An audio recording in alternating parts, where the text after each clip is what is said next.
Hey everybody, this is T.S. Madison, and if you are trying to grow your business, brand, or product, why not advertise with me? Email me at booktsmadison@gmail.com so that you can get in on our comprehensive advertisement packages. Unique visits, unique subscribers, honey, a broad demographic. Advertise with me today.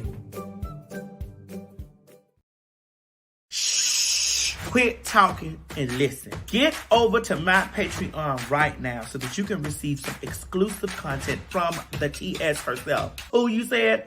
The TS.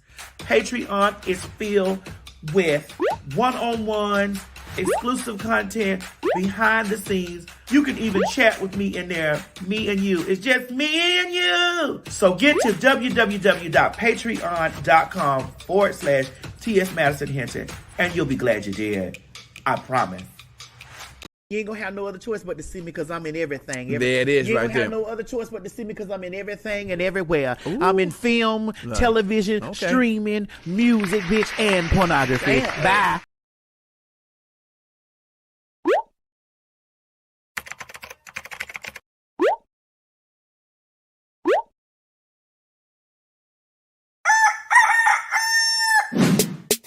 It's morning,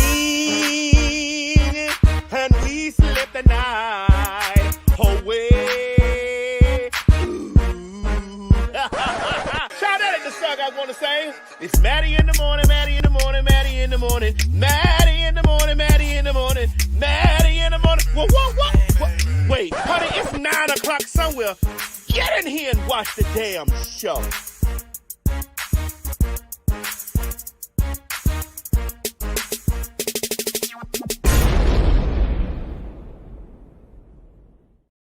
Why you all in my grill?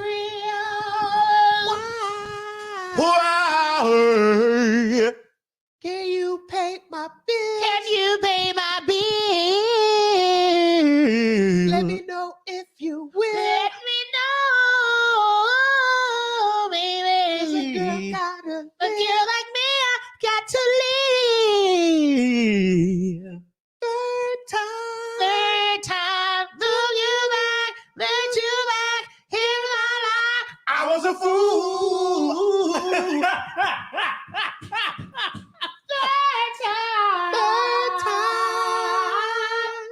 Woo!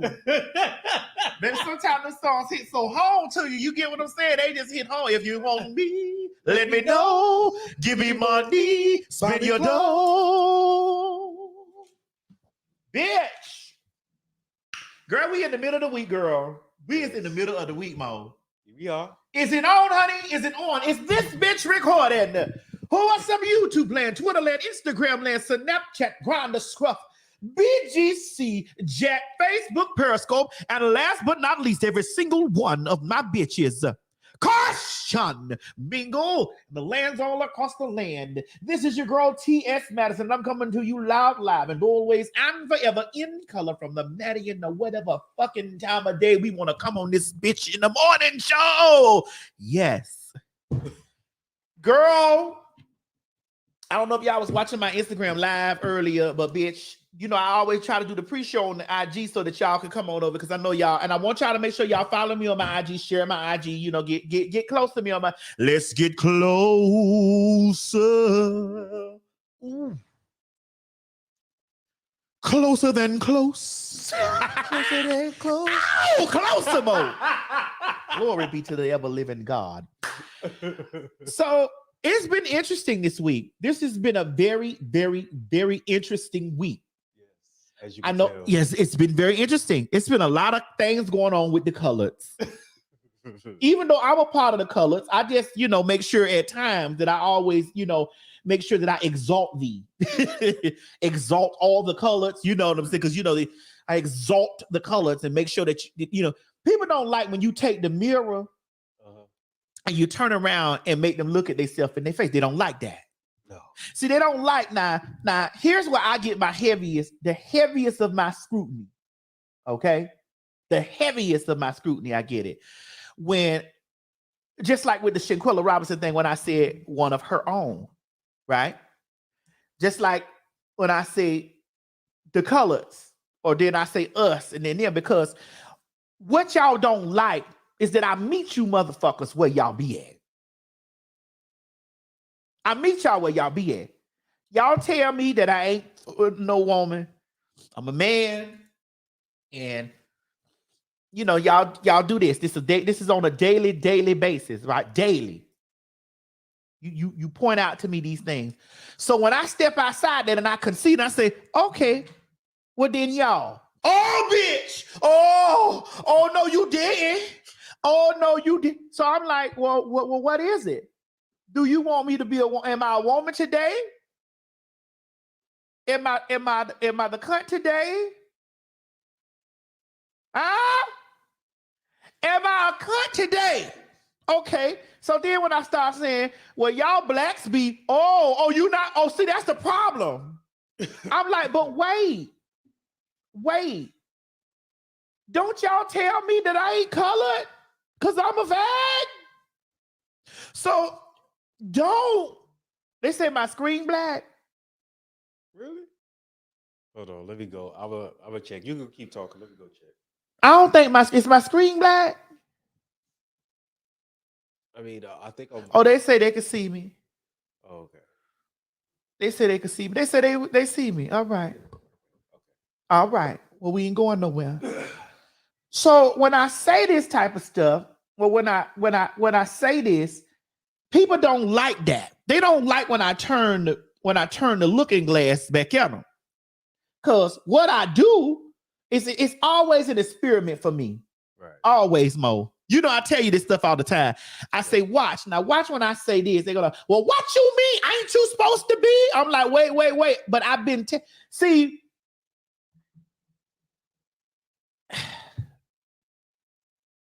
Hope did a video the other day. And in the video, she was talking about Laverne Cox's presence on the Breakfast Club. And there was parts of the video where she said, I want to leave y'all with an assignment to do. And I'm tired of trying to teach you niggas how to treat us or teach you niggas or whatever. Like, I'm tired of doing this. But when you sit back and you really evaluate it and you really look at it, motherfuckers know exactly what they be doing. They know exactly what they be doing. They know exactly what the fuck they be saying. Because when I turn the looking glass back at them, what they say, ain't you supposed to be? So this means that y'all hear us, but you just don't want to apply it. You feel where I'm coming from? That means y'all hear us. Okay. That means y'all hear us, but you don't want to apply it. Because when I turn the looking glass back at a motherfucker, it's, I thought that you were supposed to be a woman. And I've been telling you this. I'm a woman. I may not be a cisgender woman, but I've been, so you've been hearing me. It's just that you blatantly are not going to take anything that you've learned and you're not going to apply that. Just like for the past couple months here, all this shit been going on with these motherfucking transsexuals, transvestite, transvaginal messages, transunion machines, honey, transunion credit scores. All this stuff been going on, right? And I've been telling y'all that this is a fucking distraction because these niggas is is using all of this stuff to blind you, to blindfold your ass, to run down there and make laws and shit against you. It start with us. Because we this big. Because you got to really think about it in your brain. You got to put your brain cells together and really think about how is a population of people that this big bothering everybody. Huh? Nobody can't never answer that question for you. How's a population of people that this big bothering everybody?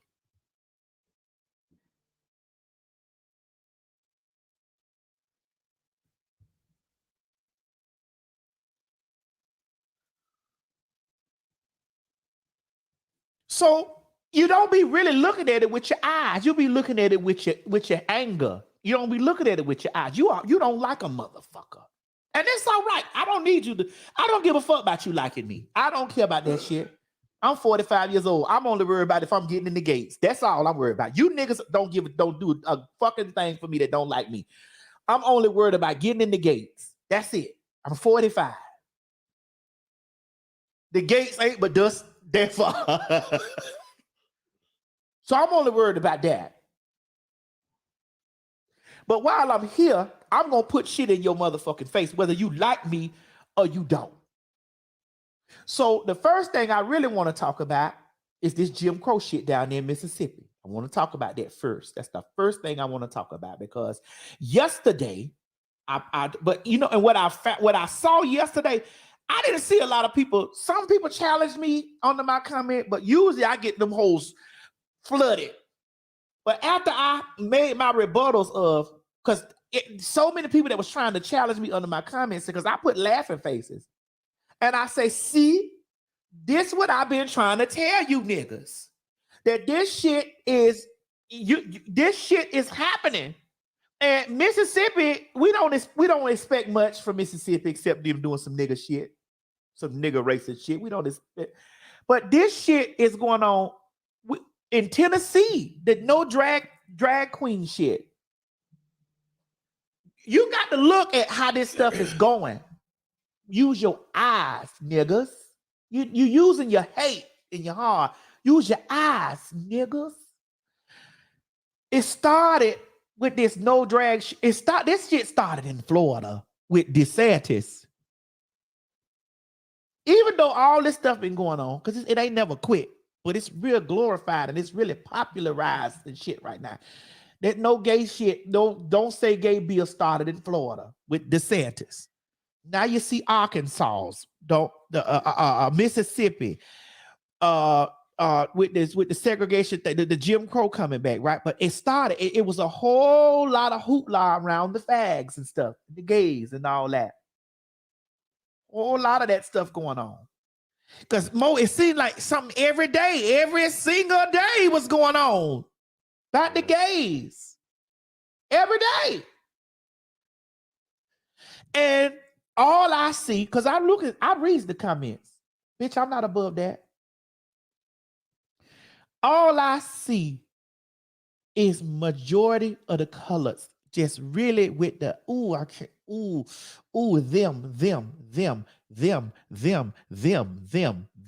them. I'm like, bro, damn. Good for them. I'm sick of them. They got too many rights any motherfucking way. You know what I'm saying? I mean, really going to the point that I'm over here. I have to reel myself back. I have to reel myself back and say, you know, Maddie, just come back. Come on back, girl. Come on back, sir. Come on back. I tell myself that sometimes. Come on back, sir. Come on back. Because these people really don't mean a hill of beans to any motherfucking thing. Don't you get it twisted. They don't mean that. You know what I'm saying? But then in the grand scheme of things, they do. Because you may not get a bitch to come out and vote. You may not. But I'm going to tell you this. A bitch may run out because they see some shit like that. Voting does count, regardless of the fact if you want to believe that or not. Voting counts. And if they got your nigga vote on they cracker side with that cracker shit, because you so blinded by all the wicked and vile things that you have in your heart towards homosexual people and transsexual people, I'ma say this and say this every day with my chest. If you want a nigger with an ER, not an A, Nigger, if you want a nigger and a cracker to join forces, punch a punk, beat a punk, convict a punk, hurt a punk. If you want the two to combine to make one, if you want the wonder twin powers to fucking activate, bitch, and form up, do that. Clearly, y'all bitches don't be looking at what really be going on, what the fuck be going on in between the sheets of your home. Put the Jim Crow thing up here, Mo, really fast. Mississippi approves House Bill 1020 to create a new district of white neighborhoods in the heavily black capital city. Black people would have no voting rights on the matter. All the niggas is outraged. Bitch, I'm outraged too because I'm a nigga. But just the other day, when we was telling the children, when they said that they banned it over there in Tennessee, which ain't but 5 minutes from motherfucking Mississippi, it's the South, bitch. All the niggas was on there talking about how good. That's good for them, good. And I'm like, bro, you ain't but that far from this same bill. You ain't but that far from this same bill.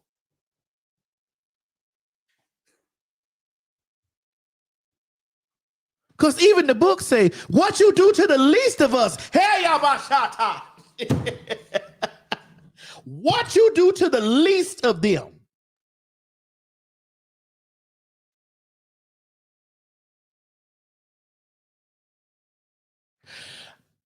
I know a lot of y'all around here.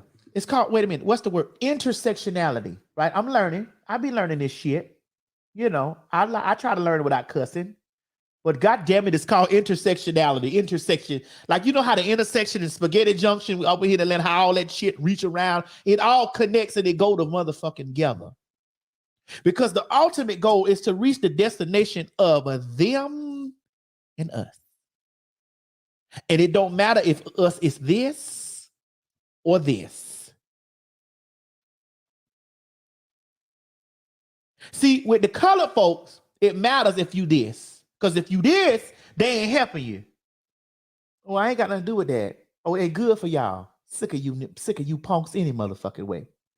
Not understanding that this and this run together. Because I'm so sick of them talking about, Madison, why do you always try to put the gay shit in the struggle with slavery? I say, well, I don't try to put it together, but if you open your eyes, you can clearly see that it runs concurrent. It runs consecutively. It runs parallel. If you open up your fucking eyes and see, you can't see that shit because you know you got the white gays in there. When them laws be coming down the pipeline, it don't have nothing to do with the black girls, nothing to do with the black trans. It don't got shit to do with us, nothing to do with us, nothing. It has absolutely nothing to do with us. Nothing. Because at the middle, end, and beginning of the day, and all of that shit, we black. But we know that though. It's you motherfuckers that act like we not black no more. And don't see when we be talking about we being oppressed and this shit be going on with us. And help us. Help us, bond with us to fight this shit too. Because, bitch, they hitting us because we this small. Bitch, what does it look like for them to be beating up on something that you hate? It looks like a victory. But it's also a loss for you, bitch. It's a loss for your ass, too.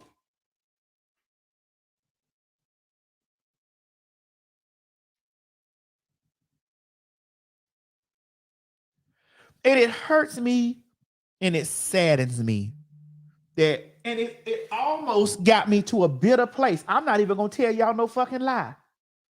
It almost has me to a bitter place to when I start, but I got to shake myself out of that shit. Because it's like when I start seeing things that's going on with black people, I'll be like, man, I don't give a fuck about this shit. But I have to say, no, Madison, don't you do that. Don't you fucking do that. Don't you turn your motherfucking head to that stuff. Talk about that shit. Talk about those issues. Talk about that. Bring awareness to that stuff. Do that. Don't you let that shit taint you. Because it's some hurtful shit. Y'all niggas don't understand. It's some hurtful fucking shit. And if a bitch stand over here telling you that shit is hurtful as a black fag, as a black trans, as a black motherfucking goddamn dyke, whatever the fuck you call, whatever, because I'm using the words that you bitches use about us. It hurts to see people jumping up and down in happiness for basic human rights taken away from people. The right to live, the right to work, the right to put food on your fucking table. And for all the people that's colored, I just don't be saying how you don't understand this. How do you not have any compassion or any foresight to see that, bitch, once they are given the power to do that to this group of people that is this small, who do you think they're going to target this? Because they don't like us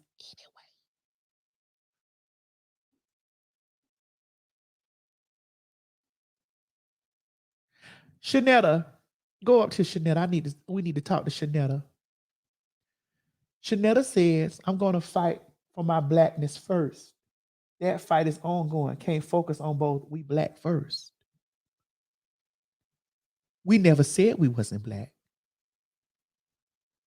We never said we wasn't black, Shanetta. We just said we black even under the LGBTQIA. And so when shit be going on against the LGBTQIA that's black, y'all don't give a fuck about that because y'all feel like that we got some type of magic protections or whatever. We got some type of rainbow Skittles fucking protection because of that. And that's not true. It's not true. And you don't take the time out to hear us saying this.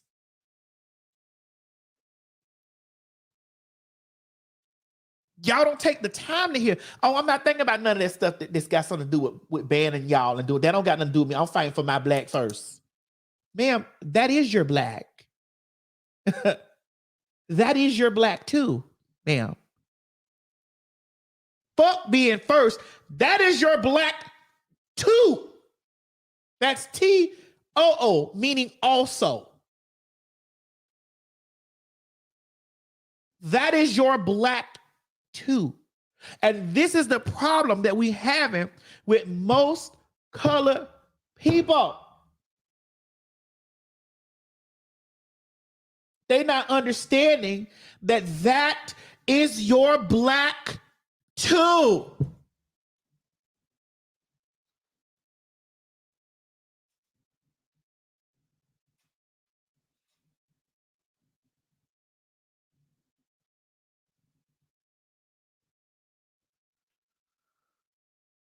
So let's talk about it. Come on, sister. Bring my sister up here. Let's talk about it. Hey, what's going on, baby? You know I love it because you know you come on here with your full advocacy belt on, honey. Look here. Every time I get a chance to sound off, I'm gonna do that. When it comes down to it, what's interesting to me is like when we have these conversations where folks feel the need to keep things apart, keep things separate, have a whole different conversation. It's always interesting how they fail to realize or acknowledge the fact that y'all never need us until you need us to show up in numbers to get things done, which goes to show that we are a vulnerable part of this community, which goes to show that y'all do need our voices, and which goes to show that y'all understand that we are Black people. What bothers me is that in conversation and when stuff like this happens and when we want to talk about things like this, y'all want to ask us to shut up because you don't like the idea of our voices being at the forefront of the movement. And what I found is that when you look at a large a large, vast amount of like the major Black movements that have been held, they have been curated, sponsored, put together, and led by Black queer people. Once again, I shouldn't have to keep reminding folks, but I'm gonna say it for those of y'all that don't know. If you're unsure of Bayard Rustin's actual, place in the civil rights movement, he wasn't just a best friend to Dr. King. He wasn't just some random dude with glasses that just happened to be there. He was the organizer of a large portion of all of the actions that Dr. King held up. And he was an openly gay Black man. When we talk about some of your favorite writers and authors and all of those things, when we talk about the things that really helped us to understand what it meant to be Black and what it really meant to conquer the system as Black people, a lot of those writings were formulated by Black queer people. And so when we have this conversation constantly that says, hey, what we want y'all to do is not throw us away to the wayside because y'all are going to need us later, we need y'all to listen.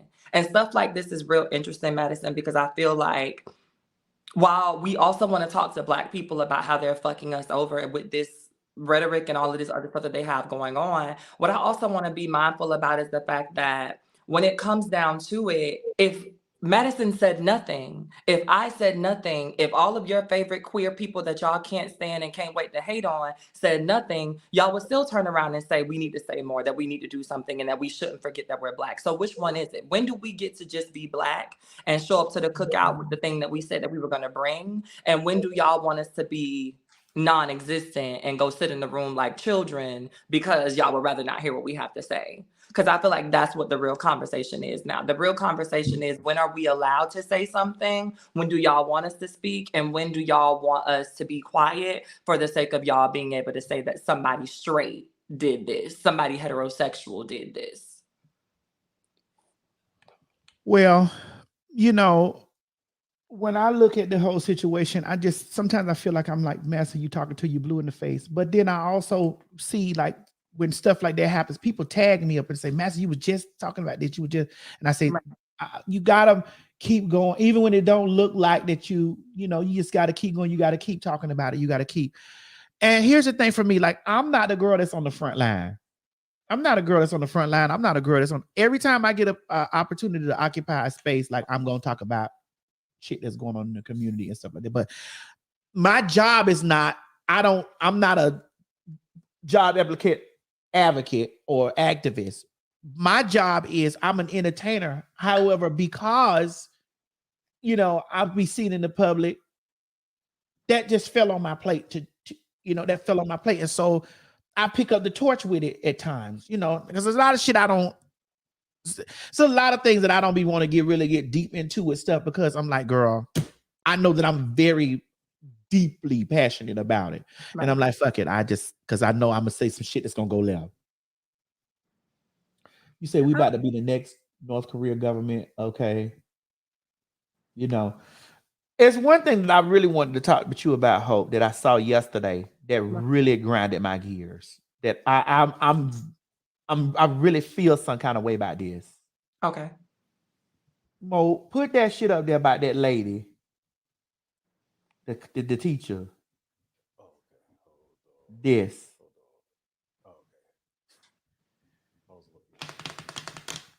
Teacher forced and manipulated fifth grader to become transgender, causing suicidal ideation. Lawsuit said. Wait, what? Teacher forced and how do you? So where's the story? Because I read this story. Send it back to me, Mo. And I read this story, and I felt some kind of way about this. And I always feel a way about this kind of shit when it comes down to this, because we are in a time where this shit is so it's so sensitive. Okay, let me read what it says. According to its own site, parents have filed a lawsuit against a New York teacher for allegedly attempting to manipulate and force their fifth grade daughter to change her gender without parental consent, which caused the child confusion and suicidal ideation, the lawsuit alleged per Fox News. Deborah Rosenquist, a teacher at the Terraville Road Elementary School in Brookhaven, Kamsagoa, what the fuck is that? School district, was named along with the superintendent Jennifer J. Quinn and the principal Anne Marie V. Sciovi in a suit filed on January 23rd. The lawsuit claims that Rosenquist targeted and harassed, and they use these in parentheses, targeted and harassed the young girl throughout the 2021 and 2022 school year, purposely calling the student by male names and pronouns. And the suit said, as a result, the student became confused about her gender. Wait.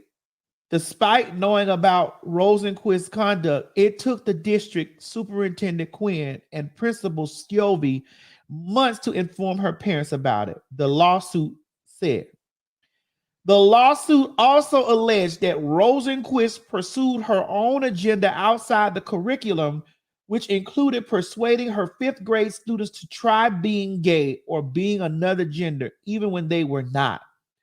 To further her agenda, Rosenquist read and provided her students graphic books about gender and sexuality, which were not on the curriculum.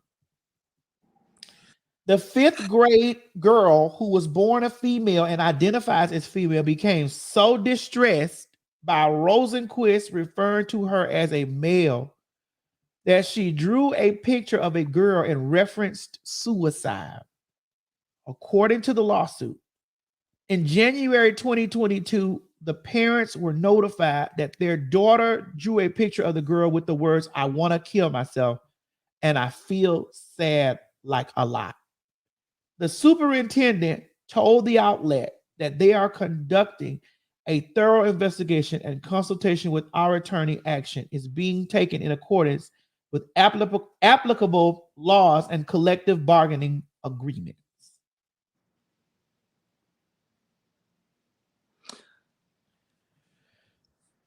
You Wait, okay. Now that I read, okay, hold on. So I read all this. I read this. Okay. I want to know if two things can be true. okay. I want to know if two things can be true.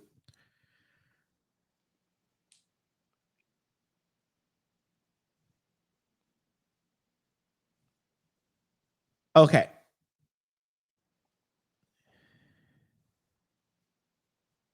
Now, I want to carefully say this. After reading all of that,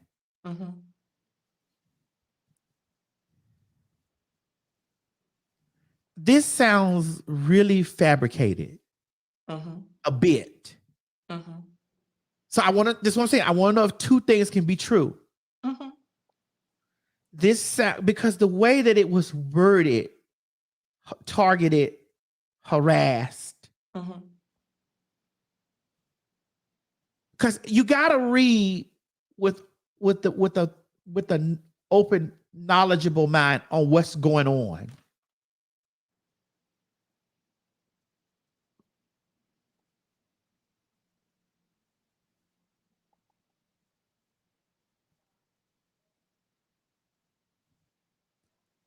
I don't know if I totally. Mo, does it sound a bit propaganda-ish to you? Honestly, I don't know. It sounds a bit propaganda-ish to me. It sounds a bit, not to say that it's not true, but I need to hear the teacher's side as well. I need to know that student confide in the teacher that they feel like they're trapped in the wrong body. I need to know this first before I really dive deep into that, because we're in such a heavy climate where this is like, this could be used as the mascot for You know what I'm saying, Mo? Because we are in these debates now about we don't want any LBGT nothing taught to our kids. And we don't want any of this. There's only two theories. There's only two genders. We don't want. So I'm how you feel about it? Oh. First and foremost, it's Fox, so it's bullshit. 9 times out of 10, anything that comes out of Fox as it pertains to Black people, trans people, or any marginalized group is going to be bullshit, trash, and otherwise something that you should not use, like Wikipedia, to start off your thesis. I would not start off any of my theses, my college prep work papers, anything that I'm trying to do with actual merit in this world. I'm never going to use a Fox News clip, paper report, none of it.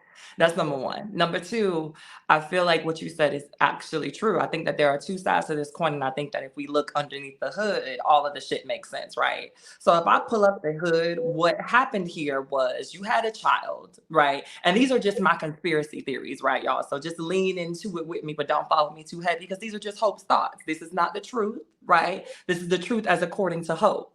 So what I believe happened here is that you had a student that saw that they had a teacher, because if you look at the picture of the teacher, Mo, if you could pull the teacher back up, if we could look at this teacher, she's giving very much so affirmative white woman, fag, hag energy. And for all of us that have had one in our life, we know exactly what they look like. And she looks like one of those teachers, right? She looks like one of those teachers that made her classroom a safe space. She comes in, she has colored hair. She's a little older, so she's still trying to keep up with the kids and the jargon. But she's the perfect place to go to and say, I'm having these thoughts, I'm having these ideations. This is something that I can't talk to my parents about at home. Miss so-and-so, can we sit down during the lunch period and I can vent to you about X, Y, and Z. And I know this to be true because it's what I used to do with my old school teacher, Miss Ryu. I used to sit in my lunch period and me and Miss Ryu used to eat. She used to let me watch all the gay ass Destiny's Child videos I wanted to watch back then. And I was able to put on fairy costumes in Miss Ryu's drama class because she made it a safe space for me to do that stuff. And what I think happened is that the parents caught wind of the safe space that this child was having to explore who they were in their happiness and all of those things. And then the parents made it a big deal. The reason why it hadn't been brought to the district and all of these other people for months and for months is because for months and for months, the parents did not know. And I believe that there was somewhere where there was a chink in the armor where either another child that was in the class or, somebody saw something and then went back and reported it. And now you're trying to say that this lady was manipulating. This lady was simply supporting, as she should, as a teacher in the space. But for any other thing, had this lady been supporting her athletic goals, had this lady been supporting the fact that she wanted to be an AP student, had this lady been supporting the fact that she was, a 5-star fucking musician and she was pushing her to go and be a part of these competitions to play piano, nobody would bat an eyelash. But because this woman was simply saying that as long as you're in my class, you're safe, there's a problem.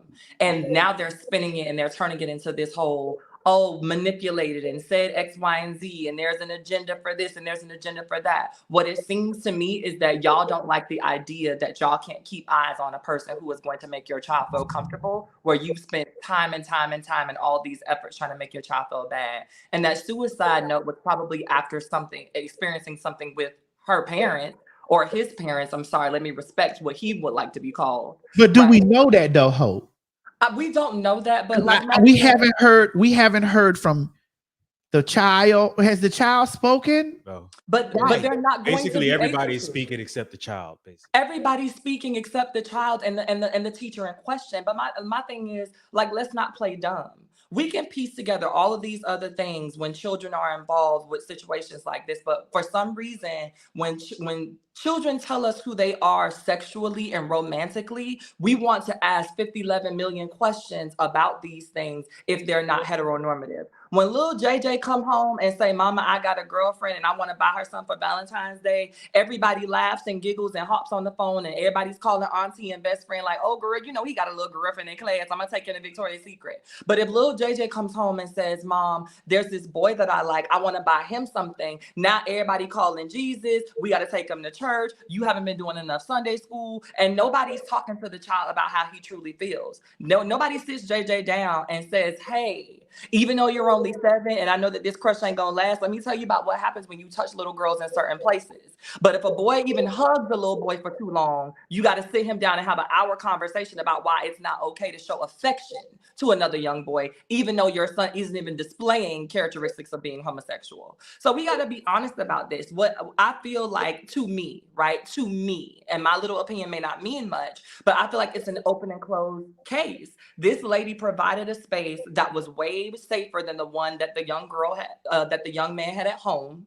And when that young man went home, a lot of the freedom and a lot of the safety that he was granted in that classroom was not given. And somehow, some way, those parents found out, and they seek to take that away from him. And they also seek to make sure that this woman can't provide those safe spaces for anybody else ever again. Like, this is a parental thing. I don't think that this young boy is confused about who he is. And if he is, the same way that she affirmed that, she'll be able to affirm whatever else he comes to class with. But I think that, once again, this is parents who are creating an unsafe environment, trying to make it seem like somebody else is doing that because they don't want to have to deal with the fact that they need therapy. Deal with your child in a way that everybody can learn something, not just in a way that's going to get you what you want, but now your child is over here having suicidal ideations. And it's very likely that those ideations in that picture had nothing to do with the teacher and everything to do with life at home. We see that. There's studies that were done by Harvard and by the ACLU that say at least 98% of children who experience violence in the home due to their sexuality and or gender expression are likely to try and commit suicide. Being one of the people that is a part of that statistic, I don't think that anything has changed from the time that I was in school and the time that these kids are in school now, especially considering that it's a lot more eyes on them in school now. Right. And so, at first, like from the surface, when I saw the story from the surface, I'm like, damn, why they doing this shit like right now? But then after I was reading it, I started to be like, this is a lot of projection. This is a lot of projection. Like, where's the statement from the kid, and where's the statement from the teacher? Like, this is a statement from their attorneys. So that's why I was like, oh, this ain't. I'm gonna watch closely how this plays out before I really give, like my full. But like from the top, I'm like, from the top of the story, Hope, I'm not gonna front. From the top of the story, I was like, oh shit, here we go. But after further reading it, I'm like, okay, these are statements from the attorney. Yes. What did the baby say? What did the 5th grader say? What did he say? Because that's what my thing is. If this was going on for months, and first of all, that's where they fucked up at. And this is why I tell people journalism is the thing that you have to pay attention to. Because what they also did was snitch on themselves. Remember back in the article where you said that there was months, right, in between the parents finding out about this behavior, although it was known in school that folks were addressing this young girl using masculine pronouns, correct? That's what y'all wrote. So my thing is, if there was a huge problem with this, if it were bullying, if it were indeed this big thing, and this girl who was so informed, affirmed in her girlhood, felt a way about the entire school referencing her as a young boy because of this one teacher, don't you think it would have gotten back to the parents sooner than a couple of months? If I'm being bullied this badly, at some point, I'm going to go to the principal's office, and the principal, especially with the climate that we're dealing with, is not going to want somebody saying that I'm transgender if I'm not. The problem was nobody had an issue with it until it got to upper level administration. And that's how I know it did not come from the child. It was bullshit. To say that this child was doing this and experiencing this in class every single day for months, and not another teacher, not a concerned student, not the teacher herself, nobody walking by that experienced this happening to this child enough to report it to the prosecutor or whatever the case may be, that said that it was going on for months. You knew that, but you didn't tell the prosecutor where you reported it for months. I hope I was reading over it again. It actually says that the district and the principal had to inform the parents. But why? So I don't even think the parents knew until the principal and the district reported it to the But parent. this is what I'm getting at. At what point, if it was such a huge issue, meaning that it was causing this child or any other children, or keeping this child or any other children from learning and being educated in the classroom, it doesn't take me months for me to call up a parent and say, hey, I need to talk to you about your child's behavior because she is disrupting the classroom with thoughts and ideations that she's a young boy, and we need to settle this. It doesn't take months to have that phone call. Right. I think it's just deeper than what they're. But that's what we saying. Yeah, I think. And then, because we haven't heard anything from the child right, or the teacher. They're not even They haven't even quoted the child. They have they haven't even quoted or the teacher in her defense. You're not going to, because the teacher going to say, "Hey, if I'm thinking hypothetically, the teacher going to say." Hey, this child came to me explaining to me that they feel like that they are a boy trapped inside of a woman's body. And so I did my duty as a teacher, as a forward-thinking teacher, to be like, hey, there is such thing as being transgender. Instead of just telling you that you need to go get an exorcism. Right. And in this class, you're free to express that. And I think that also the exercise that they're talking about, where it was like, oh, she forced other students to act as if though they weren't. What I think that was once again another miscommunication. And what I think that teacher might have said one day against bullying or against somebody that might have had opposition to using the proper pronouns for that child was, you know what, I want all of you all to put on the shoes of what it would be like to be somebody like that. And would you want somebody to talk to you that way? If you were transgender or if you were gay, would you want to da-da-da-da-da-da-da-da-da-da-da?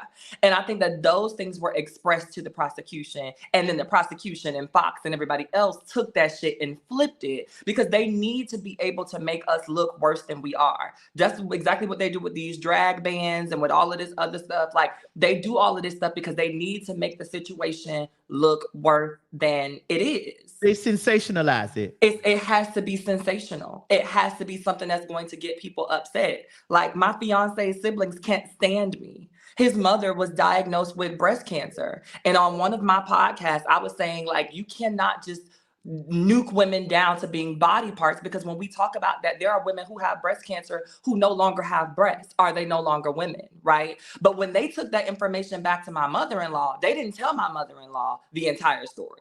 To sensationalize it and to get her to also not like me, what they said was Hope was talking shit about women with breast cancer. It's a game of telephone. And I'm sure that that's exactly what happened here with this girl. They heard one thing that wasn't sensational enough, and they flipped it into something else that was along the lines of the truth, but it wasn't the full truth if you heard it from the mouths of the student and the teacher. Oh, girl, this just kind of like the same thing I go through. Let me break it down. I shouldn't bring this back to me, but whatever. This is my show. Yeah. Kind of like when the people be like, oh, well, you stole this and you stole that's not what it sounds, you sensationalize this stuff to make it seem like bitch, you a thief because you did, instead of being like, girl, I went through legal ramifications to secure a brand. Mm-hmm. And every party involved was aware. So I get it. And so now you vilified me. You've made me a villain. Now you've made this teacher a villain. You've made these people a villain without having the entirety of the story. And people are always going to, but this is why you just got to wait. This is why you have to wait. And the truth will come. Whatever don't come out in the wash will definitely come out in the rinse. And Roy Hughes says that's not the teacher's place. I was actually getting ready to say something. And my thing is, when you're with my child for 8 hours a day, it's absolutely your place. It's absolutely your place to make sure that my child feels safe. It's absolutely your place to catch the things that I'm going to miss because I'm at work trying to make sure that my child gets to school prepared, ready, safe, and in an amazing state to be able to learn. When you have my child for a majority of the day, 5 days out of a 7-day week, it absolutely is your place. Now, my thing is, there are certain boundaries that I'm not going to cross. You're not going to put your hands on my baby. You're not going to talk to my baby crazy. But I'm never going to tell a teacher that it's not their place to ensure that my child is having a beautiful learning experience. Now, what it might not be your place to do is to encourage.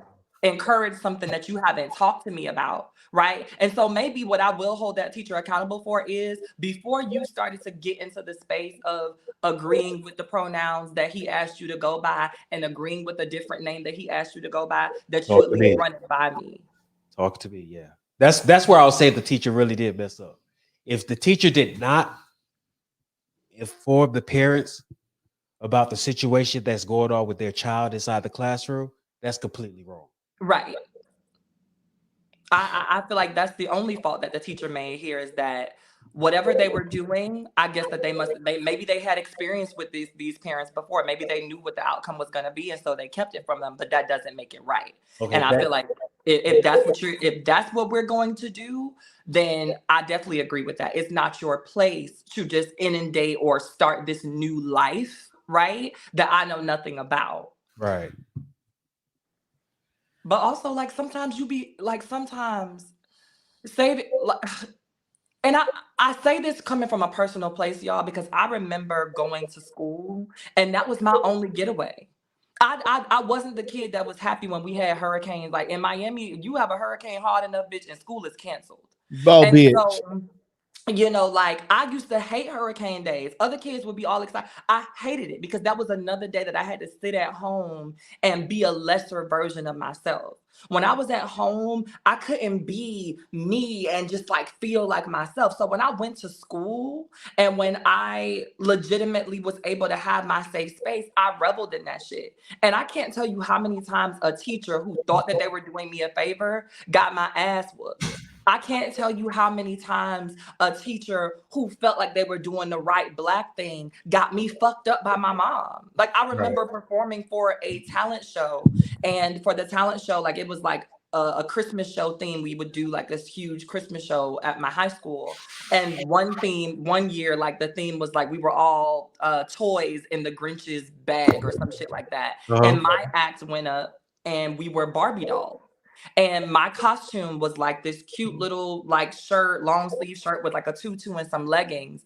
And the guy who was over this like Black male mentorship program that I was in, he had a problem with the way that I was dressed. And he called my mom thinking like, oh, like he was gonna like, I don't know what the fuck he thought he was doing. But my mom showed up after school and beat my ass in front of like everybody who was there. And the next day, he's apologizing to me profusely, like, oh, I didn't know that was going to happen. Like, I just wanted, you know, I just didn't think it was a good look for you as a brother to be da-da-da-da-da. And I'm just like, but that wasn't your place. That is not, like, to me, that's a lot of teachers. Like, they do things under their own guise without understanding the situations that people be in at home. You don't know what kind of household that person comes from. You don't know what the repercussions of what you being messy is going to do to that child. You thinking, oh, I'm just being a Black man and doing my due diligence, but now you got me fucked up to the point where I might have killed myself after that.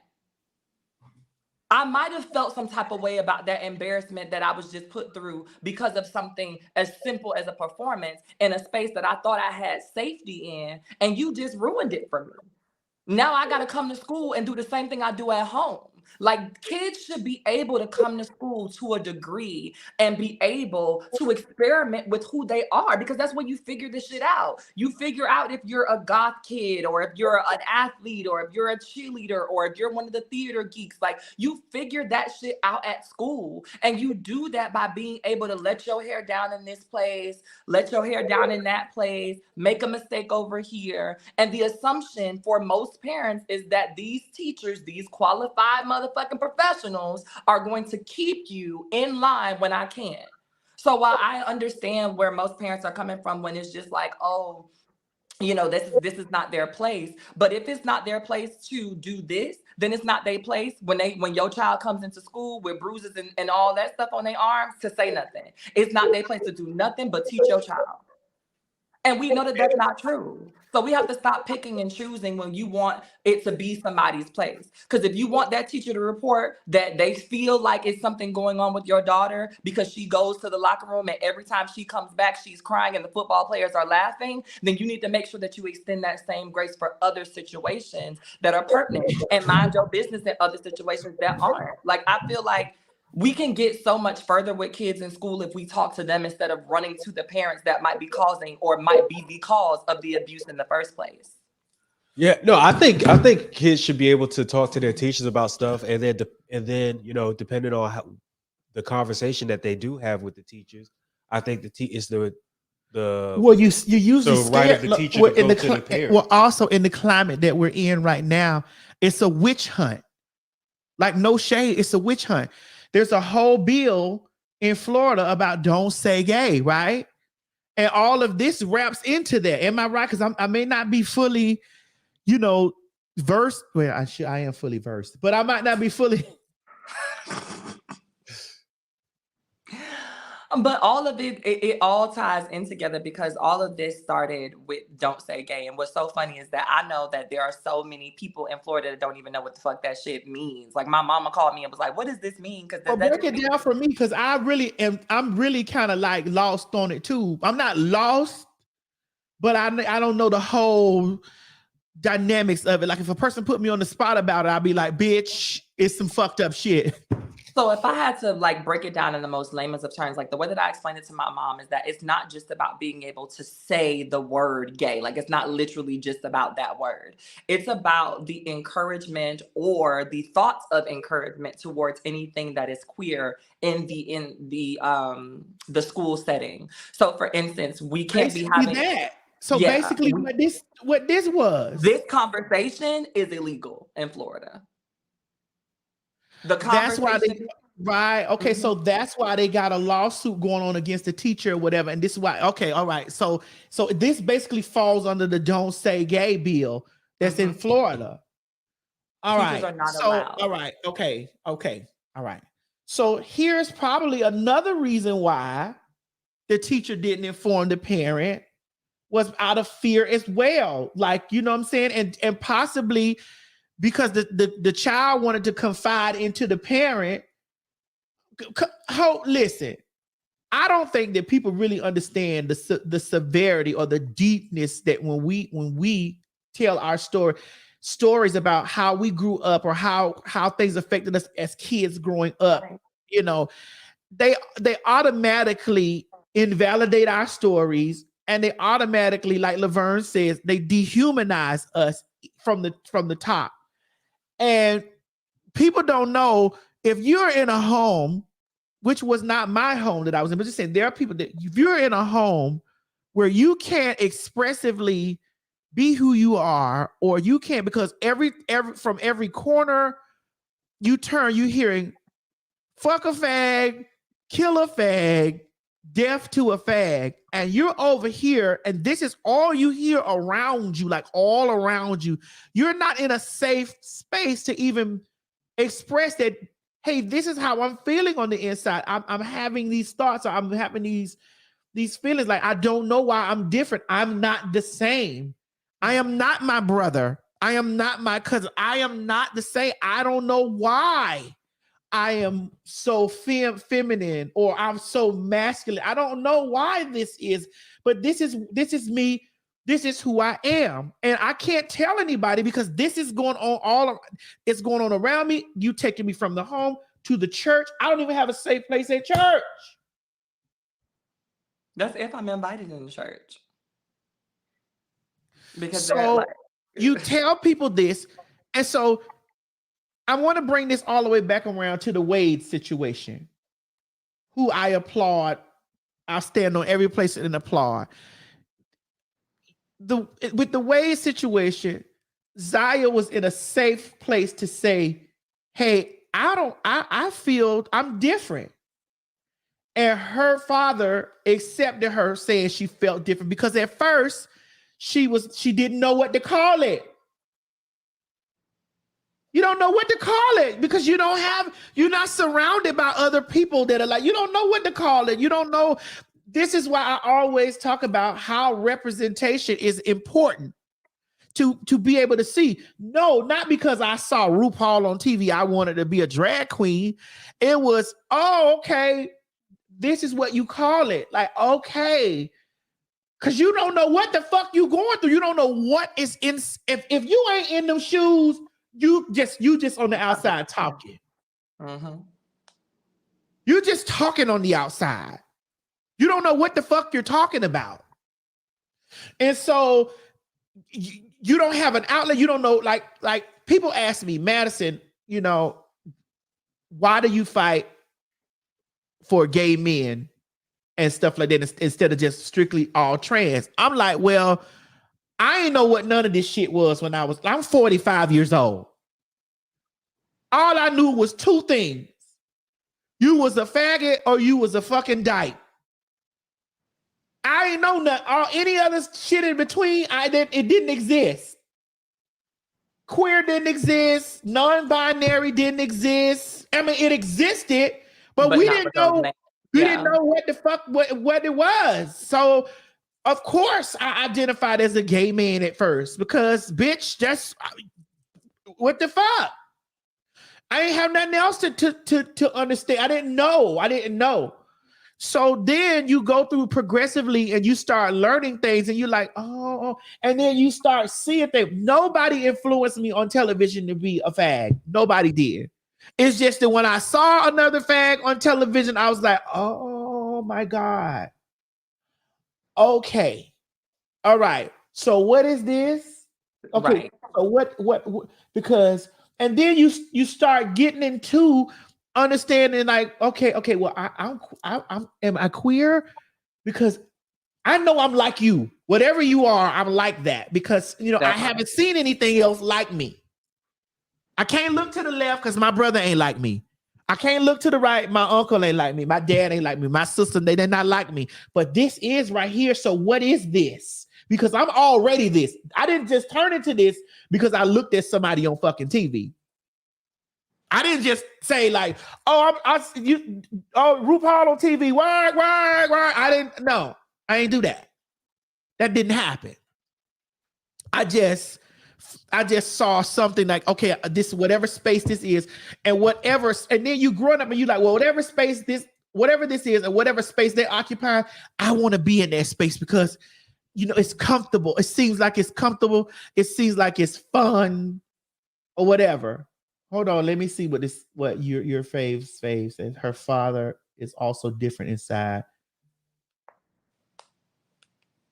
Allegedly, he's a nice pair of trousers. Honey, he be busting that pussy wide open on the regular. He would be accepting a Zaya. She's many. All right.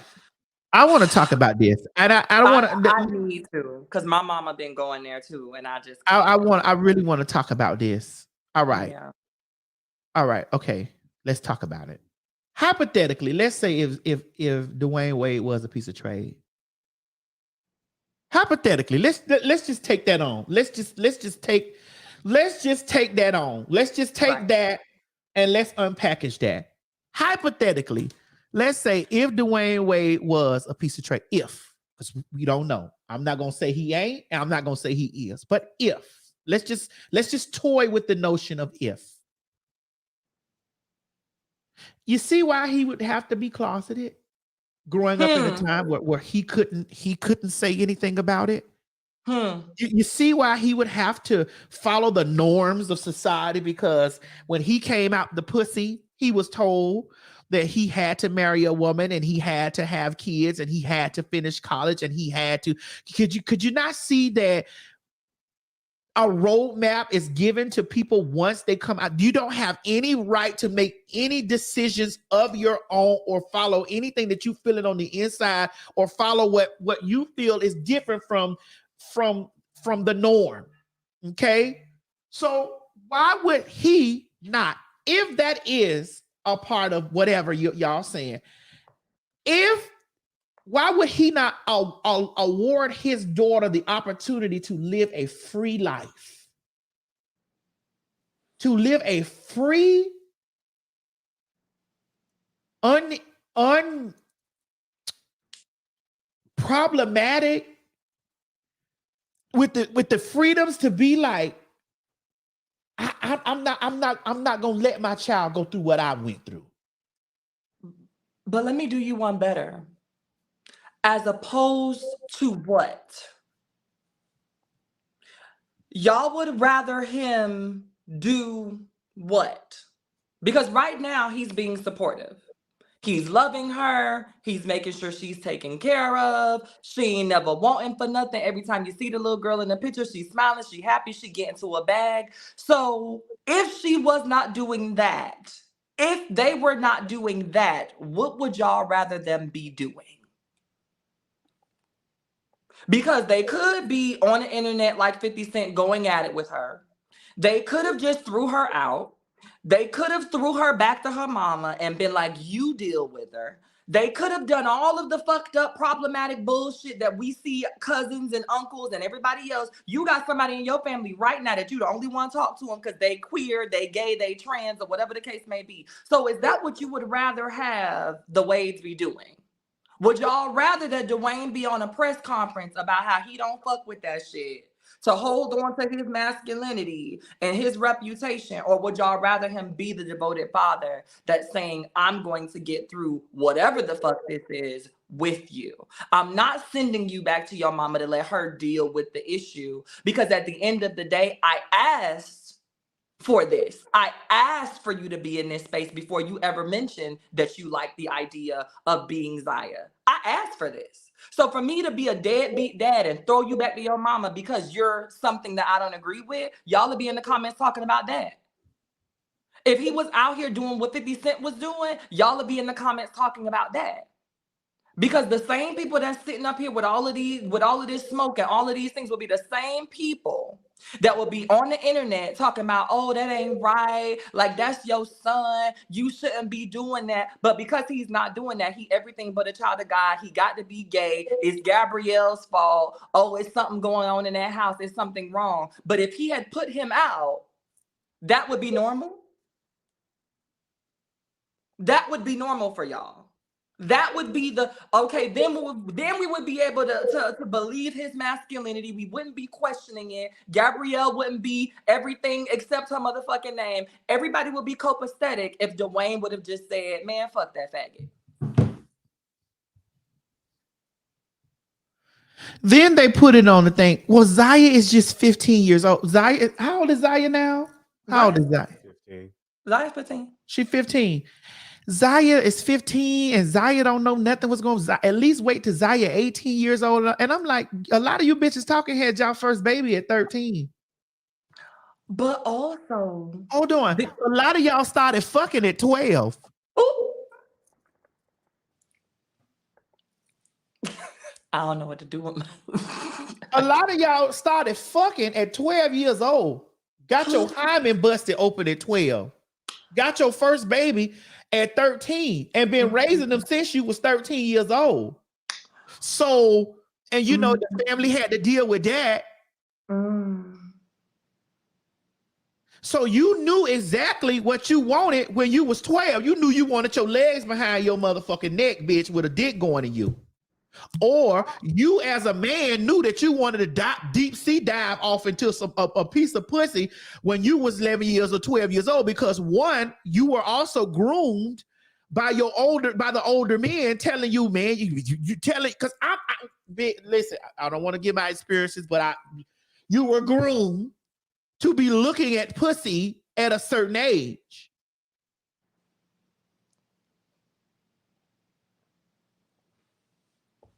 But you were groomed at a certain age to be looking at pussy. Look here. It's not about the kids, and they don't give a fuck about the age restriction. Did y'all see that? Did y'all see the new law as surrounding trans healthcare? Oh, it's for the kids. It's about the kids. It's about the kids. You have to be 26 years old in certain states that have passed that bill to transition now. Okay, what? Okay, here, all right, here we go.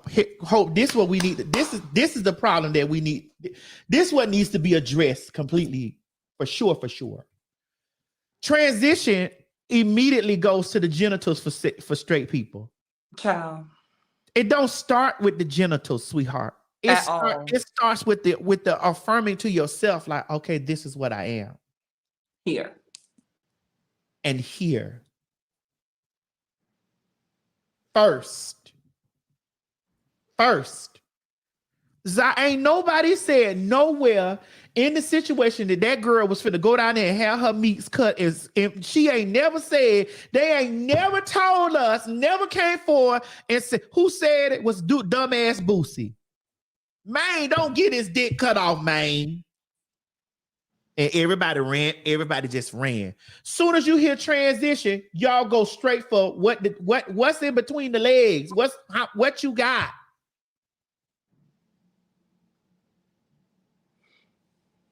What you got, man? Don't cut his dick off, man. Man, don't cut his dick off, man. Don't cut his dick off, He's too young. But when you was affirming your sons, you was having them grown, and I said this when I was sitting on the Breakfast Club, and I meant motherfucking this. And Angela Yee tried to go around the circle, and I brought her right back to the circle. Ma'am, until we discuss them grown-ass bitches coming over there sucking them 13-year-old boys' dicks, we don't need him speaking on nobody becoming what the fuck they feel on the inside. Because you've done a disservice to your nephew and your son by bringing them grown-ass hoes. Not only did you do a disservice to your nephews and your son, you did a disservice to the women that got to be in their lives from now on out. That part. You got young boys getting their dick sucked by these grown-ass motherfucking goddamn bitches. Right? Now what you have created is a hypersexual male who ain't never gonna be able, this when you want to understand what's the trickle down effect, what's going on, why your nigga can't commit, or why your nigga such a hoish dog ass nigga, why, because his experiences when he was a young boy that was influenced by that man that you want, that's a real nigga. Come on. And there you go. Come on. There you go. The boy all hypersexual, want to fuck everybody, you, your friend, everybody. It's a trickle down effect. And he got a daughter. Why you ain't bring that nigga in there to fuck your daughter? To make her straight. Because see, tell the truth and shame the devil. I'm all right if you tell the motherfucking truth. Period. The reason why niggas do that shit in the beginning with young boys, because they want to make sure that those boys come out liking pussy.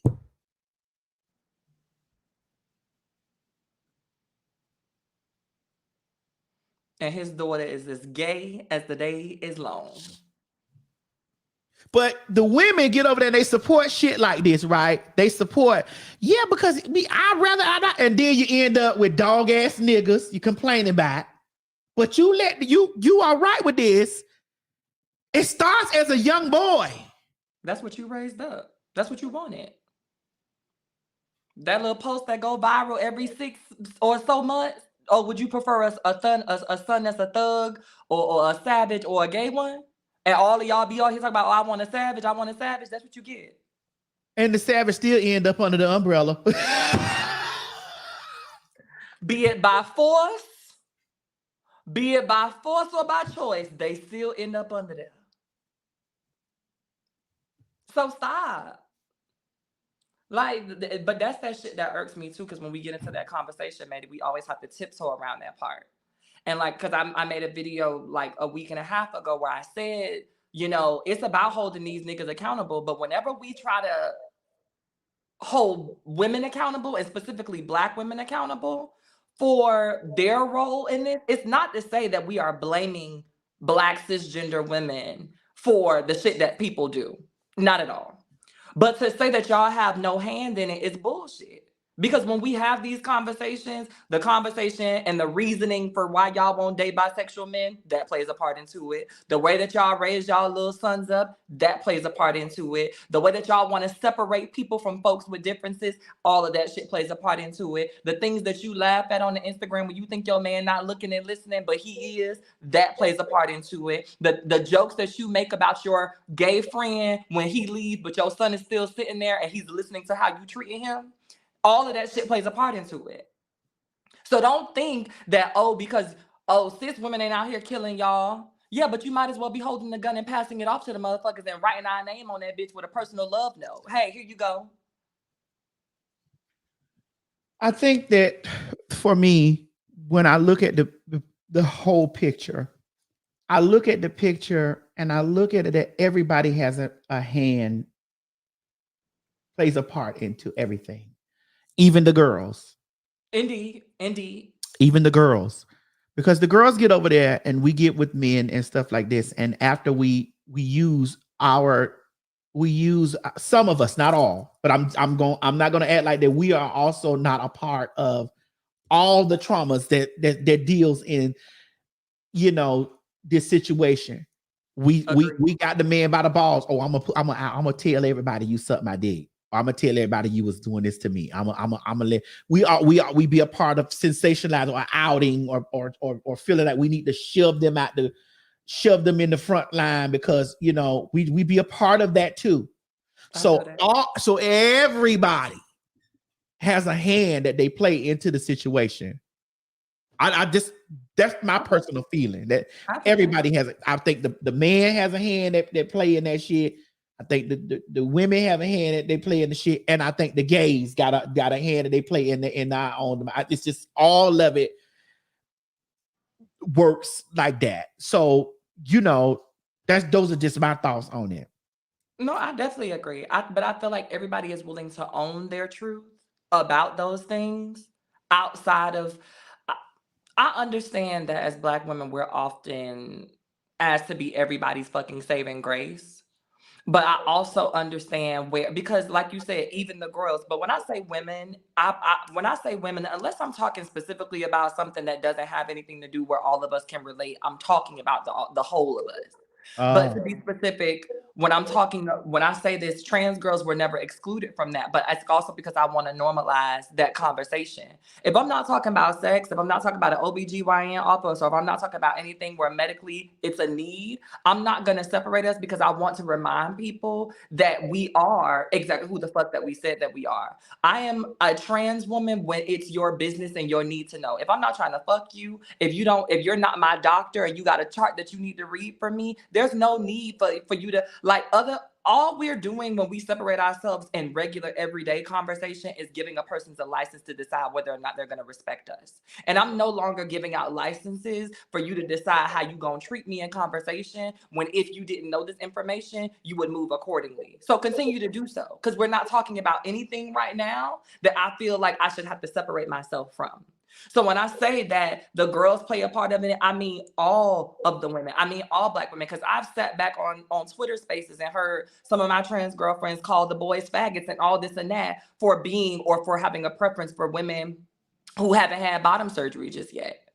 And it's just like all of that shit is trash. Like we have to hold ourselves accountable. But when I say women in this particular facet, I'm talking about all of us because there's no need to separate us for the sake of this conversation. How come women can't date by men, but they date ex-gay men? Man,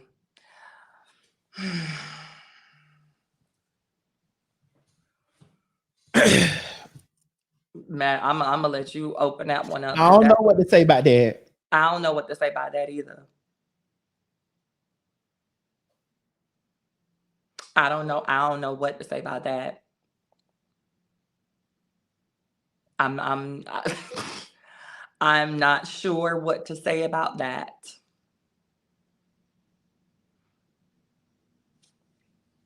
Because if you ask me, a lot of them girls are being paid off to be somebody's beard. Well, I mean, I think that's a lot in politics too, you know, in the political spaces too. I think that happens, you know. I'm just over the double standard. I'm gonna always say that I'm sick of the double standard where women can have all the fun that they want and still come back home and be a mother, and a man can't even eat a banana. The wrong way. Aaron W says because Bob gives the impression that they're gonna have to compete with niggas. No, don't use the word compete. Don't do that. Not on this platform. Don't do that because listen, they'll burn it down. Because ain't no way.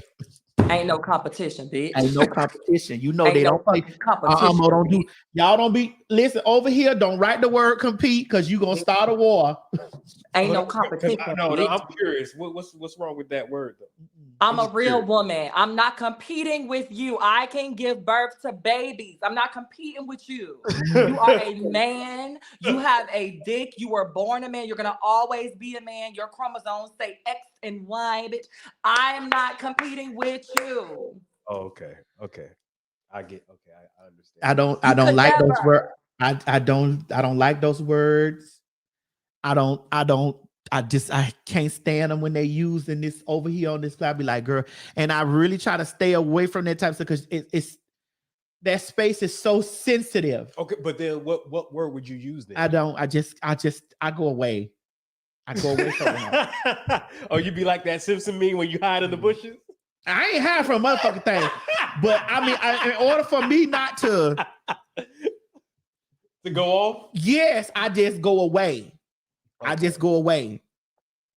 But there is no competition. Like you, but I don't really think. Oh, sorry. Go ahead, Hope. Sorry, go ahead. Go ahead, Mo. Go ahead. Well, I was going to say I don't really think they mean like compete, like in a way of like athletes will compete against each other. I think that when they mean compete, I mean, okay, I see this person, this person. Who do I think is? Nah, Mo. Okay, you missed it. No, you. It's because you're a cis man. Yeah, you won't get it. Okay, you're a cis heterosexual. Like, and I don't even want to use the word sensitive, but I'm going in order for me to get it out so that you can understand. Cis women are very sensitive around that type of stuff. Very sensitive about it because listen, you could be a beautiful trans woman that actually looks like a cis woman, and you could tell a cis woman, "Hey, you look like," and she will, "Bitch, I ain't no motherfucking man. Don't you you know?" It's that tight, Mo. It's that tight, and it's that tight with that, and it's tight with.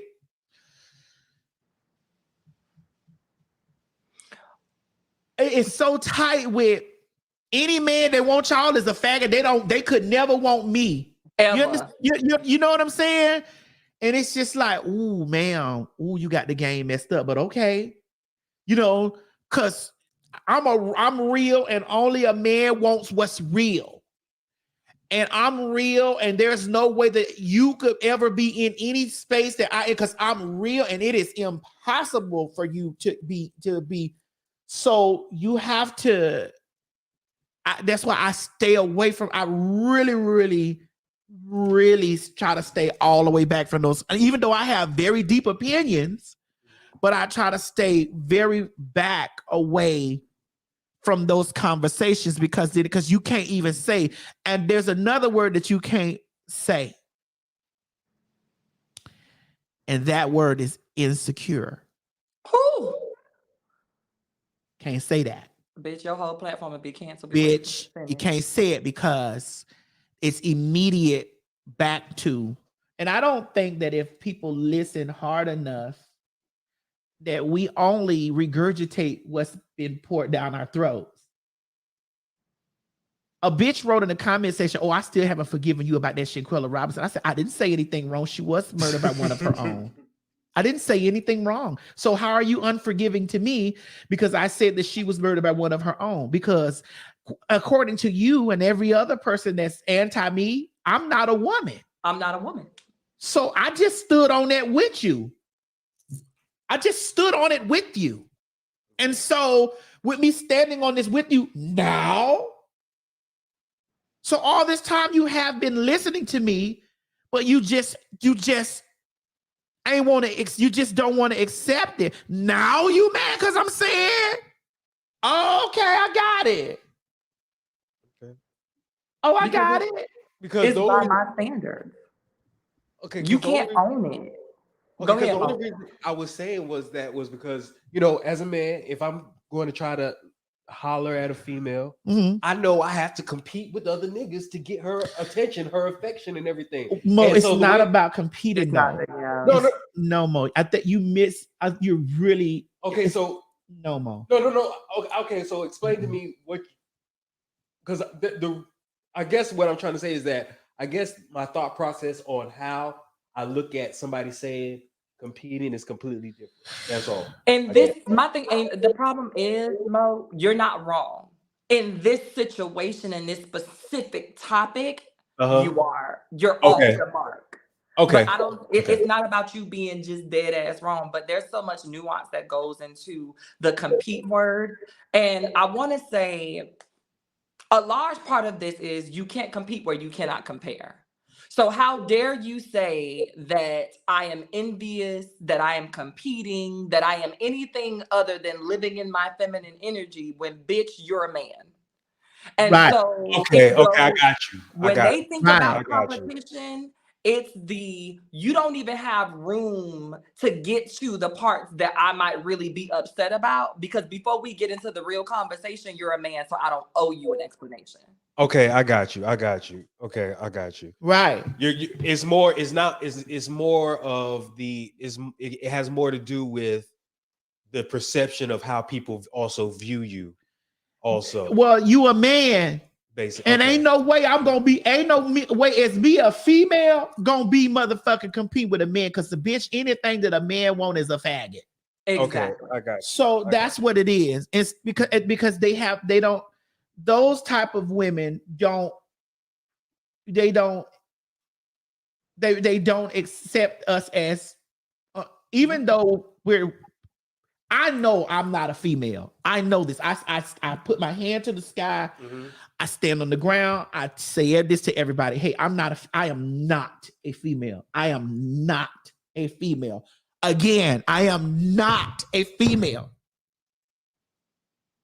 Again, so that people, because I know there's going to be some selective hearing. Again, I am not a female. I don't have ovaries. I don't have the genetic makeup in the genitalia. I don't have that. So I'm not a female. However, under the woman construct, I do fall under that, because there ain't no other place. But the prefix is trans woman for me. I'm all right with being a trans woman. And I've said this, maybe this might not be for Hope. This might not be for any other girl. But for me, I'm okay with being trans woman. I'm all right with that. Totally. I'm good. There are some trans women who be like, I'm a woman and that's just what it is. And I'd be like, okay, girl, I accept you for that. But for me, I stand and live in my transness, and me porting from one place to the other or occupying those spaces consecutively. You feel me? For me, and this is for me. This is for me. I gotta make sure I say this. This is for me. T.S. Madison, for me, for me, for me. For me. T.S. Transsexual Madison. Transsexual Madison. I don't run away from it in any aspect of it at all. So when people be trying to stand in my face to tell me you ain't, I'm like, okay, but I'm a trans woman. I'm all right with that. Flame, you said why? You said why? Well, because I'm okay. I'm all right with it. I'm okay with that, being a trans woman. I ain't finna sit up here because. And Hope, you read me sometimes a lot. Like, girl, bitch, you a woman. I'm like, girl, I'm trans. A woman. I'm like, girl, I don't even want to get in. The clarity to that, though, and I have to remind people, the clarity to that, because I agree with that whole statement. I'm not a female, but I am a woman, right? And the clarity to that is, I don't feel like every conversation needs a precursor for me being trans. Like I said, if we are all in here, like Maddie, when you take us to the nail salon with you, a bitch don't need to know you trans by you getting your nails done. If a group of women over here, you on live talking to us and they join into the conversation because they have thoughts and opinions about X, Y, and Z, and at the end of the whole exchange, after y'all done shared laughs, kikis, everybody nails is done, and we leave out, and they get on your page and find out that you trans and hop in your comments like, oh, you didn't tell me you was trans when we was talking about, our favorite smoothies. Bitch, what does that have to do with it? And so in certain spaces, like I say, I'm not going to always jump down people's throats and be like, oh, just so y'all know up in here, I'm trans. Bitch, you're not my gynecologist. And yes, I go to one because I have a vagina.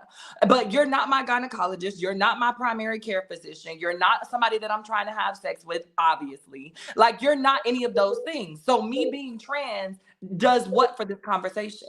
Unless I'm out here just perpetrating like I do have a motherfucking, uterus and all of that other stuff. Now that's fucked up, right? For me to just be out here lying about experiences that I don't know about. But if we just having a regular everyday conversation, I'm a woman, period, point blank. My transness does not affect the way that I'm looking at this situation. My womanhood, however, does. Now, when we get to talking about healthcare and the way that things maneuver for me because of who I am, then my transness may come into play. But if we're just shooting this shit at the nail salon, or we just meeting up because our friends want us to go to brunch together, bitch, whether you know I'm trans or not is none of your business. I'm one of the girls kicking it one of the girls. And once again, trans is the prefix. It is not the actual thing. I am a trans woman. Therefore, I am still a woman. I am a woman. Whether or not you can see what type of prefix I have before that is none of your business. Just like you would say, oh, she's that fat girl over there, that skinny girl over there, that light-skinned girl, that white girl, oh, that girl, that trans girl over there. But if you don't need to describe somebody whose name you don't know, whose pronouns you don't already know, then you would just say, a person describing me might not say, oh, hope that trans girl when they meet me. They would just say, oh, the girl that had the black hair on. Right. So why have all the extra shit if it's unnecessary? Because all that shit does is inform, like I said, when people find out that you're trans in situations where it really doesn't matter, all you're doing is informing them of whether or not they're going to or how they're going to deal with you for this conversation. You're not informing them of anything else because that information is useless. I mean, I got it. I get it, and, just for me, for my own thing, I'm all right with it, ho. I feel that. And I mean, I respect this is how we know that we're all not a monolith. You get what I'm saying? And I respect everybody for their identities. I respect it. But, what would be my biggest thing I say? I'm trying to keep the peace. I be trying to keep the peace. Like when I be having conversations, I be like, girl, I'm just trying to keep the peace. I just try to keep the peace. Like I really try to keep the peace. And I really try not to, because I know that words are sensitive, but you be like, fuck it, we going in right on it. Yeah. Because sometimes you like what I've realized, because I've been known as the queen of giving grace and allowing people to say the things that are hard and having the tough conversations where some people come at me and I should cuss their ass out, but I don't, right? But I also have realized that in doing that, I can't extend more grace to somebody than they're willing to extend respect to me. Because it's one thing extending grace and sitting through something to let somebody work some shit out knowing that it's going to be a better outcome. It's another thing to sit through disrespect when that person's only goal is to disrespect you. And in a lot of these conversations, people's only goal is to disrespect you and try to make you feel bad. And so I feel like in those cases, bitch, fuck you. I'm going to say what the fuck I got to say. I said what the fuck I had to say, and I am done with it. Cis women have to deal with sharing what is biologically God-given theirs. We are bearing the brunt of being called cis biological and what other labels to come up with. Let me say this. And I'm going to say this from my mom and countless of other women in my life, cisgender women in my life. Me and Madison existing don't take away nothing from anything that you have going on right now today. Your pussy is not going to pack up her shit and her pubic hair because a trans woman affirmed herself today. None of that is going to happen. So my thing is, I don't understand. It's also this idea that it's a brunt. Well, y'all want to be more oppressed than you already are. We already Black women. What's the need of being oppressed by language? This language isn't oppressive. Being called biological is what you are. Being called a cis woman is what you are. And neither one of those things are a slur. But you know what a slur is? tranny, that tranny ass bitch over there, but we had to eat that. Because that was just colloquial language. We had to eat that one. Oh, child, you know I don't mean it like that. But you do. And we still ate it because we understood colloquialisms. But y'all are over here trying to play the oppression Olympics with something that don't even mean something negative. We have to bear the brunt. Do you know what the brunt of it of something is? That's something that hits you hard with brute force, with the intention to hurt you. Brunt is not what you're experiencing by being opened up to a new verbiage or language for what it means to call yourself something different, especially if the goal is to always separate people. If the goal is every time Hope walks in the room, she has to announce that she's transgender, then guess what? Everybody in the room should have to succumb to announcing who and what they are in this space. And to do that, what we've done is open up the verbiage. There's a word for that. It's cisgender. And using it does not stop your children from being able to eat. It's not going to make men less attracted to you. And it don't stop your pussy from getting wet. So where's the brunt exactly? By respecting that if there's a name and a term for me, that there's also a name and a term for you.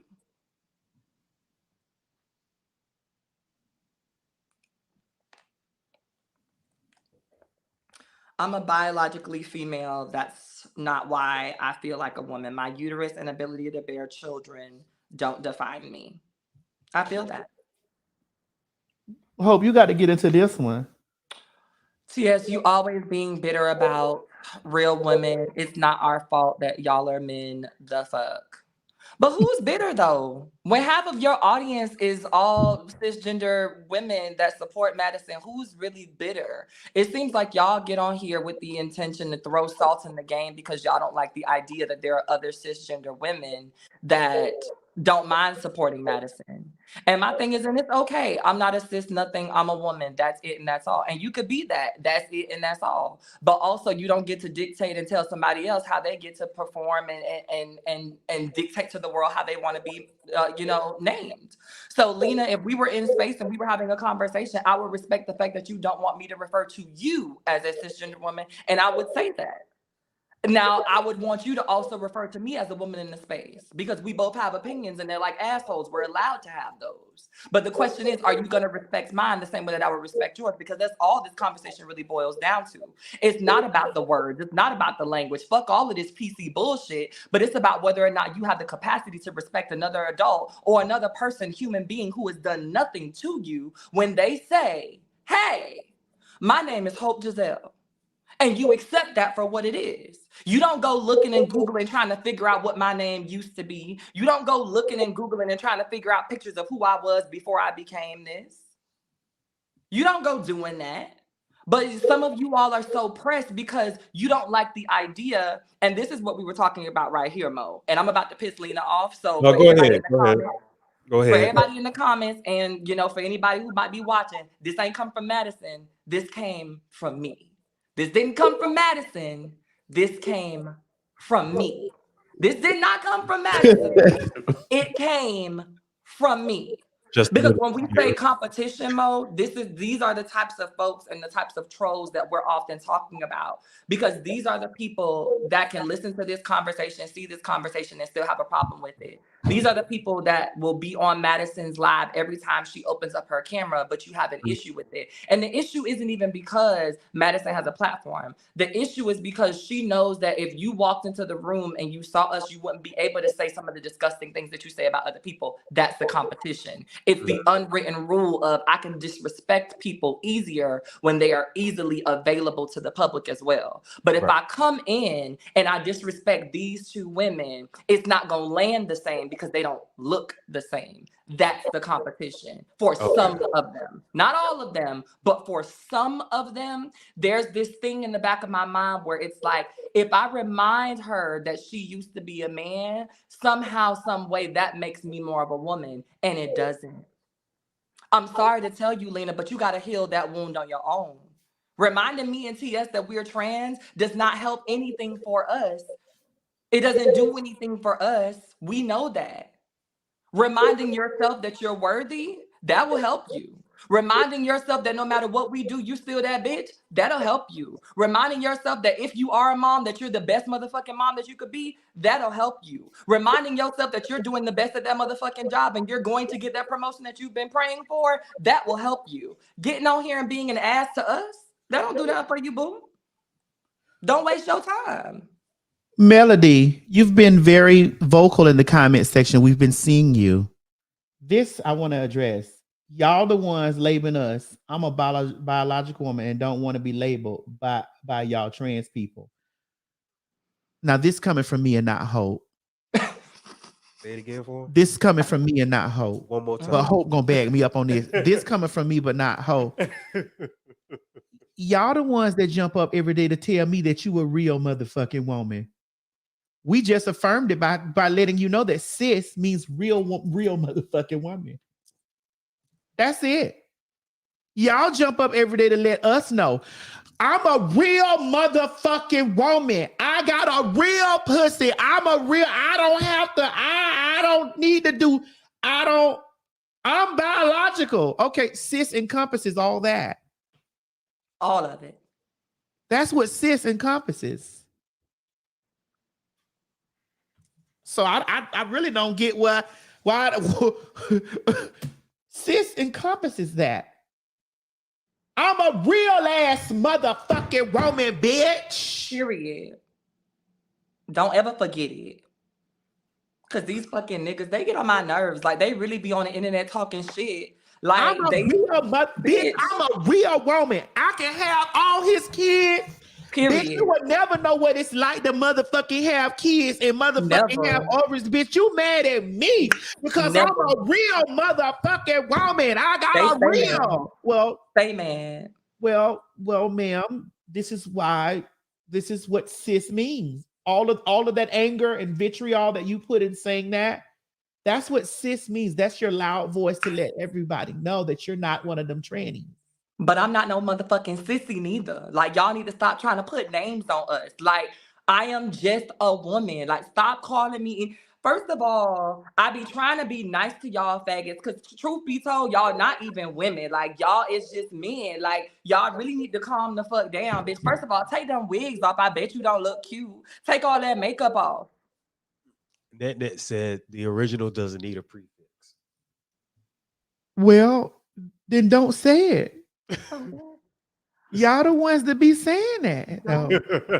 This what I don't get. Mom, that's what I'm saying. Like, it baffles me that y'all coming to letting everybody know I'm a real. Y'all do Then that. nobody say you wasn't. Nobody, like, y'all don't understand how crazy y'all make yourself look. Now I understand why some of y'all used to call in to Kevin Samuels just to get him to make you look stupid on the internet.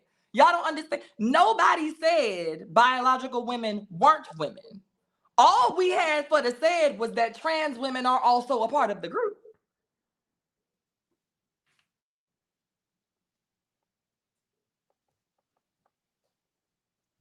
It'd be so much unnecessary anger.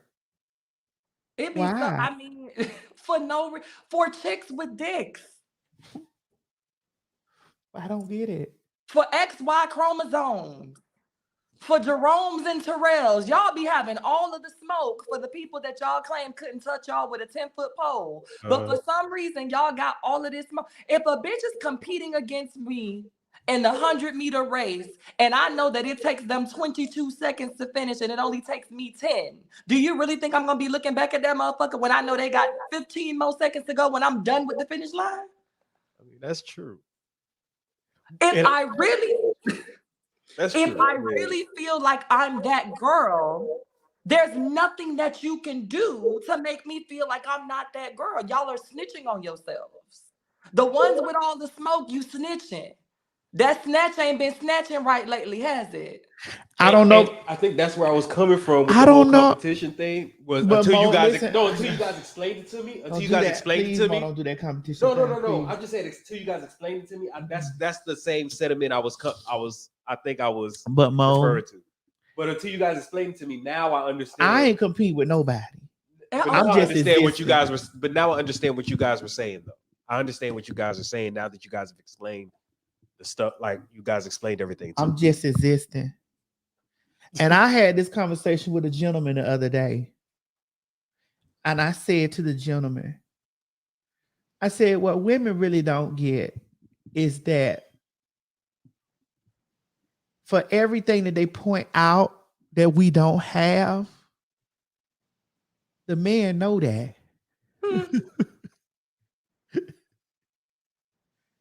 He know that.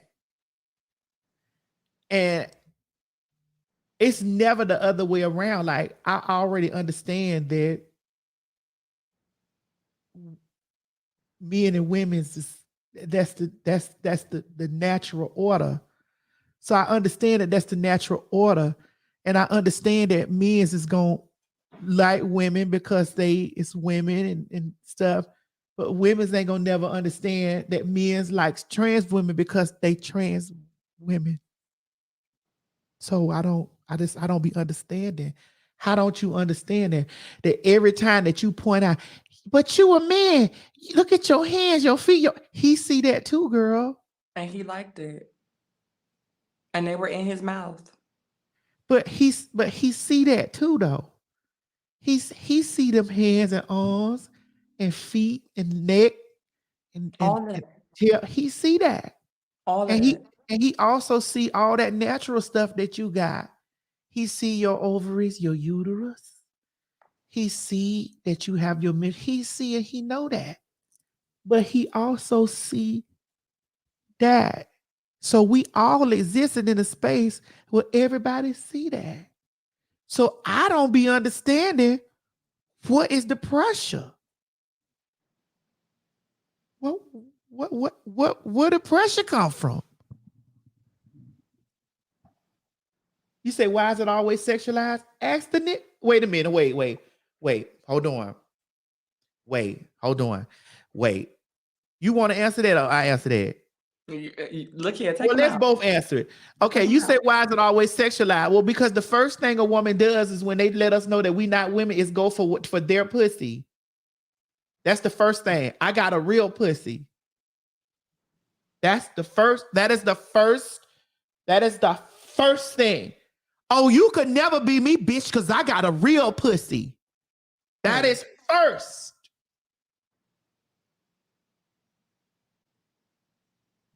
Someone said ask. Yeah, but we just said, but that's what Madison's saying is right. I mean, a lot of women sexualize themselves, and then when other people sexualize them, but that's the first thing. It's a problem. That's the first thing we told. Yeah, so I mean that's true. If you don't believe me, just let me. If you don't believe me, she's not lying. Go on. Let me just write a name. Let me go up there and just write. Let me go up on the comment. I get y'all follow me on Instagram and follow when I write up under the post. And all I can put is an emoji somewhere. And a motherfucker would tell me, "Hey, sir, bitch, you want to be a woman so bad, bitch. I'm a real bitch. I got a real pussy." What? An emoji causes disruption. My presence being in a space, me just saying, putting a waving emoji, a smiling emoji, saying, "Oh my God, oh, get somewhere, sir. You will never be a woman, sir. I got a real pussy, sir. I'm a real one. You will never have." Come on now. And it just be me posting an emoji somewhere. You don't have to do nothing to be hated. Nola girl, what you say, my baby? Hold on. Nola girl said, a straight man may be what? I like these conversations today. A straight man may see a trans and admire if they appear as a woman, but if he is straight, he is not sexually attracted to her. Why not? Why not? Why not? Why that man can't identify as straight? Why does his identity, why do y'all have to justify what he believes he is? How are you going to invalidate his identity? And tell him who he gets to identify as. oh, if he's straight, he's not interested. So he can be. So my thing is now the new caveat for the heterosexual cisgender man is, well, we don't want y'all to hate him like that. Like you can acknowledge that she cute, but if you still want to fuck her after you find out, then you gay. But why? You said I was cute before he came in. The girl who did makeup and hair in here before I came on stage said that I was cute.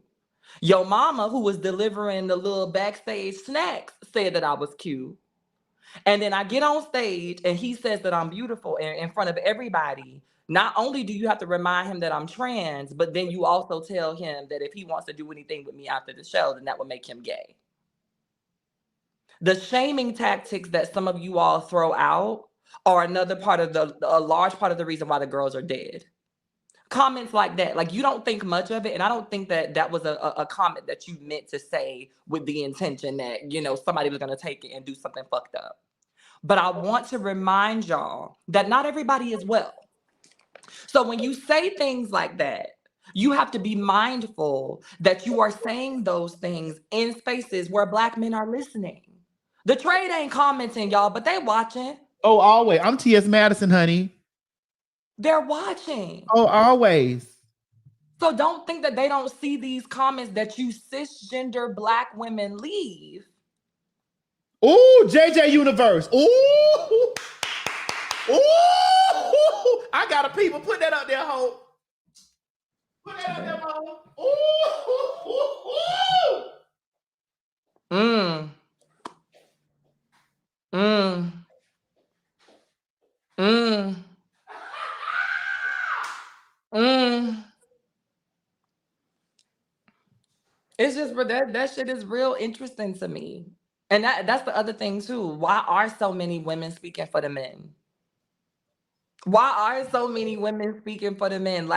And that's the other thing. Like y'all niggas don't have no backbone. Y'all be out here talking about how women don't let y'all live in y'all masculine energy. Women are too hard. Women are this. Women are that. X, Y, and Z. And it don't matter whether it's a trans woman or a cis woman.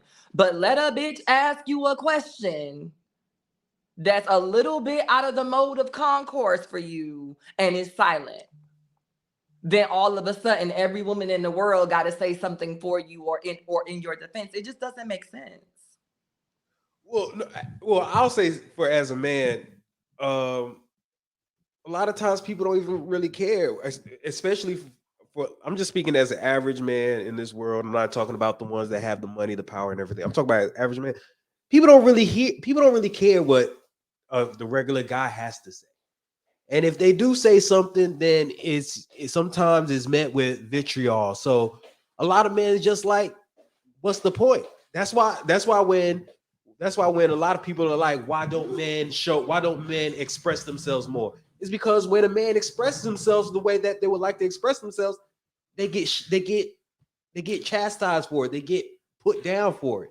So a lot of men just say, you know what? Instead of going through the whole thing of being mocked or being insulted or my experiences being dismissed, I might as well not say anything. But that's my thing is because I hear that, Mo. But in the same vein, the shit that irks me with that theory is that some of y'all, not all of y'all, but some of you all are the same men that will then turn around and say, I want to be the head of the household. How the fuck you gonna be the head of the household if you're not even man enough to speak up when I ask you about you? How the fuck you gonna lead me in this family? But the thing is that even when they do speak up, they're met with disdain or some sort of, like, perfect example, if a guy tells you if a guy says, well, this is what and let's just talk about relationships, just hypothetically. Let's just talk about relationships. If a guy says, oh, I'm having this issue, that issue when it comes to women, for some way it turns around and it's always the man's fault. So if I'm always going to get blamed for it, even if I'm telling you my experiences with it, and I'm still going to get blamed for it, why should I continue to keep speaking? So I think that's what a lot of men are going through. And the only reason I'm saying this and the only reason I'm telling you what I know is because I speak to other men. And a lot of, and hard to believe, a lot of men don't like drama. So instead of being combative with somebody or whatnot, They just like, you know what? Okay. You know what, Mo? Sometimes I feel for y'all niggas too. I'm gonna tell you why I feel for y'all niggas, because y'all niggas can't do nothing. Nothing. You're right. Y'all can't do nothing. You're right. You know, I feel for y'all. Y'all can't eat a banana. I break a banana. I break that shit. I break that thing. You don't got to do that in front of me. Eat it. Y'all niggas can't eat a banana. Y'all can't eat hot dogs. Y'all can't smoke hookah. Y'all can't. When I heard the hookah thing, I was. Bro, y'all can't smoke hookah. Y'all can't even. You can't be on TikTok. You can't take selfies. No, listen to me. Here's the thing, and you know why? I'm gonna tell you. I'm finna say this right here, right now, out loud. The niggas that I fuck with, that fuck with me the long way, like I love Mo, like a fat bitch love. I love you too, man. I love Mo like a fat bitch love chocolate chip cookies. You feel me? Mo go with me everywhere. Mo motherfucking don't give a fuck about none of that stuff. See, that's when you know a nigga real. He don't give a fuck about none of that shit. Mo drives all up, and listen, it ain't just because he worked for me, because I could be paying Mo a whole $1 million more than I pay motherfucking Mo, and I will when the time come. I keep saying that. But when the day is start and finish, he don't go through no insecurities, none of that. My trainer the same way.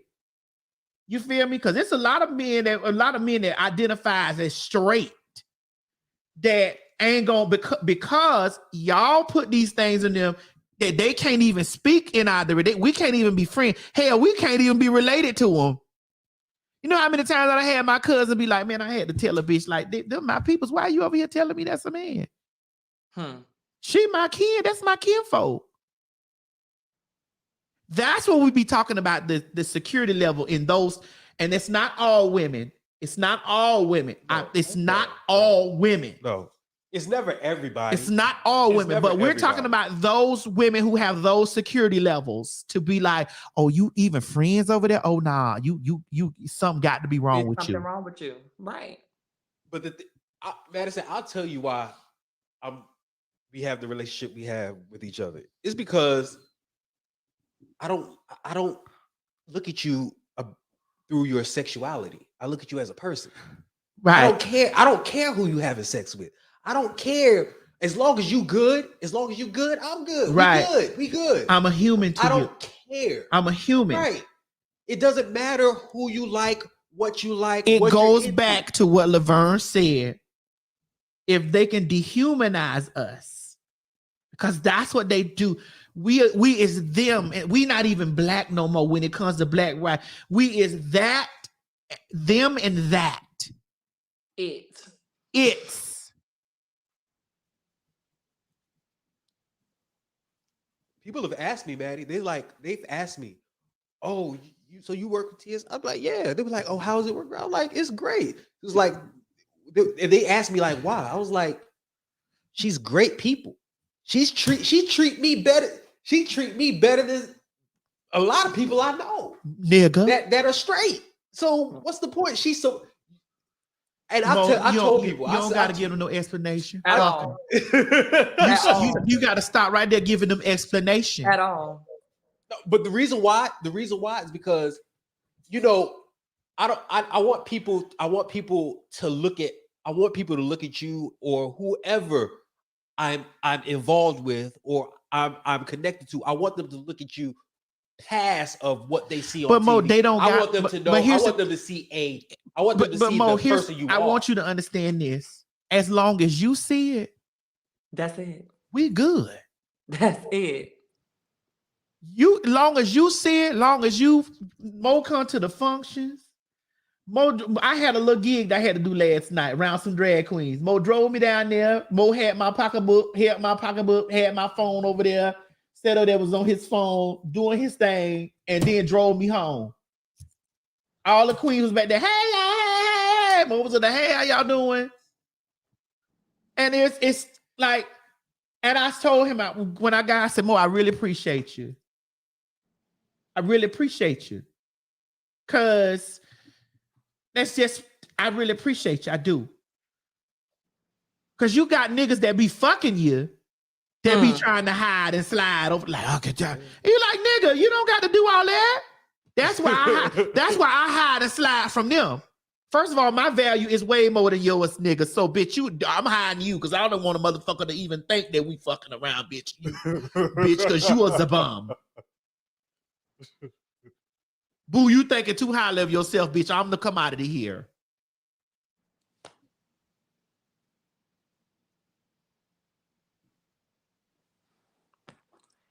I think if people would look at people as human beings instead of who they have sex with or Mo, what they look like. They look at people as human beings. They don't look at trans people as human beings. We're other. Well, I say human beings because you're a human being. If I say human beings, I'm talking about straight, gay, trans. I'm talking about everybody when I say human beings. I'm not just talking about straight people. So when I say human beings, I mean everybody. I'm not going to, when it comes to humanity, I'm not looking at somebody, because you're trans. Okay, you're not a human being. That doesn't make sense to me. Rodney Wayne Jackson. I say this all the time. Black people want power far more than equality. I can say that. I can agree with that.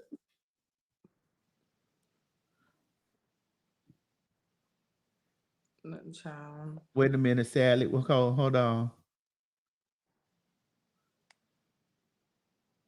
Wait, it's a lot of, but baby, y'all is in the discussion today, baby. Bitch, y'all is deep in the discussion today. I haven't seen cis men and trans men have this conversation / friction. Why do you think that is? Because they don't care. You say which men? What? Cis men and trans men don't have this conversation, and it's because trans men. I can't listen. Neither one of us can speak for trans men because we're trans women. But I have noticed that trans men are very stealth.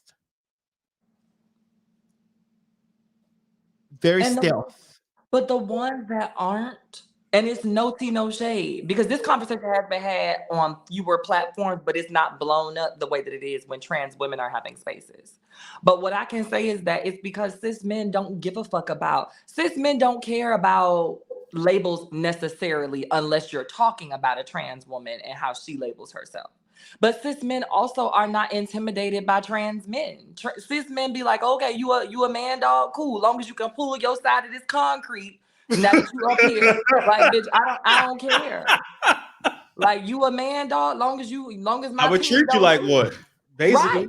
Until it's time, until you better keep them clothes on. Because them clothes come off, they will definitely fetishize and sexualize a trans man too. Bitch, don't be no fool. That be the thing. But like, I feel like when it comes down to the conversation, I don't think that cis men feel like trans men are coming to take over or do something malicious or vindictive or different. Like it's never given that type of energy. And I just feel like for some reason the patriarchy in the system has convinced certain cisgender women that is the goal of transitioning. Bitch, I ain't wake up and step into my truth because I want to replace nobody. I woke up and stepped in my truth so I could figure out who the fuck I was gonna be in this bitch. Trying to replace somebody else, you're gonna always fail. You'll never be able to be a better version of this person than they already fucking was. You ain't gonna never replace Whitney. You'll never replace Diana. You ain't gonna never replace Beyonce. Your best bet is to be yourself, the best version of you. If I woke up and transitioned with the intention to be better or to be a replacement for somebody, I already lost. The goal is never trying to attain what's already been there. The goal is being the best version of myself while I deal with the things that I've been given. And some of y'all don't see that. And I feel like cis men, they get that. Like, okay, you think you can make it out here as a man, shawty? Good luck. Right. Good luck. Yep, that's basically it. I'm not going to lie to you. That's what. If you really think it's going to be that easy, all right, have at it. Just keep your clothes on. Good. Why you gotta add all that? Mo, you don't know. Like, Mo, I done talked to some dog ass niggas. They told me that I'll fuck one of them trans men to the ground. And I'd have been like, what? Okay. I done had some dog, dirt ass nigga. Be like, I fucked the shit out of one of them trans men. Hope don't act like you ain't never heard that before. I have, and I've seen my it. goodness. You seen it? I have, and I have seen it. I have seen it. They got them whole beard and muscles over there and will fuck one of them trans men to the And floor. I'm talking about drill it, bitch. Oh wow. Oh, Drill a new baby, drill him a whole new hole. Yes. Okay? Oh wow. You got to hear the way men talk about studs. Yeah. Oh, no. Now, I'm not even going to lie about that. I've been in conversations when it comes to like that. Oh, you better clean it up, Mo. You better clean it up. No, and I'll tell you why. Because even though, yes, you're a lesbian or can I say Stud, yeah. Okay, Yeah. okay. I wasn't sure if it was Trans men and studs not the same thing though. Yeah, I know that. But let's just say you see a stud, men still view them as a woman. I'm not going to lie to you, and I'm just speaking the truth. Men still see studs as a woman. They can wear the baggiest clothes, but you Madison, Hope, you can't tell me that you haven't seen a stud that she be wearing baggy clothes, but the ass is still poking out and the titty's still poking out. Come on. Shut up, Mo. I'm just saying. All I'm saying this right here is this. It's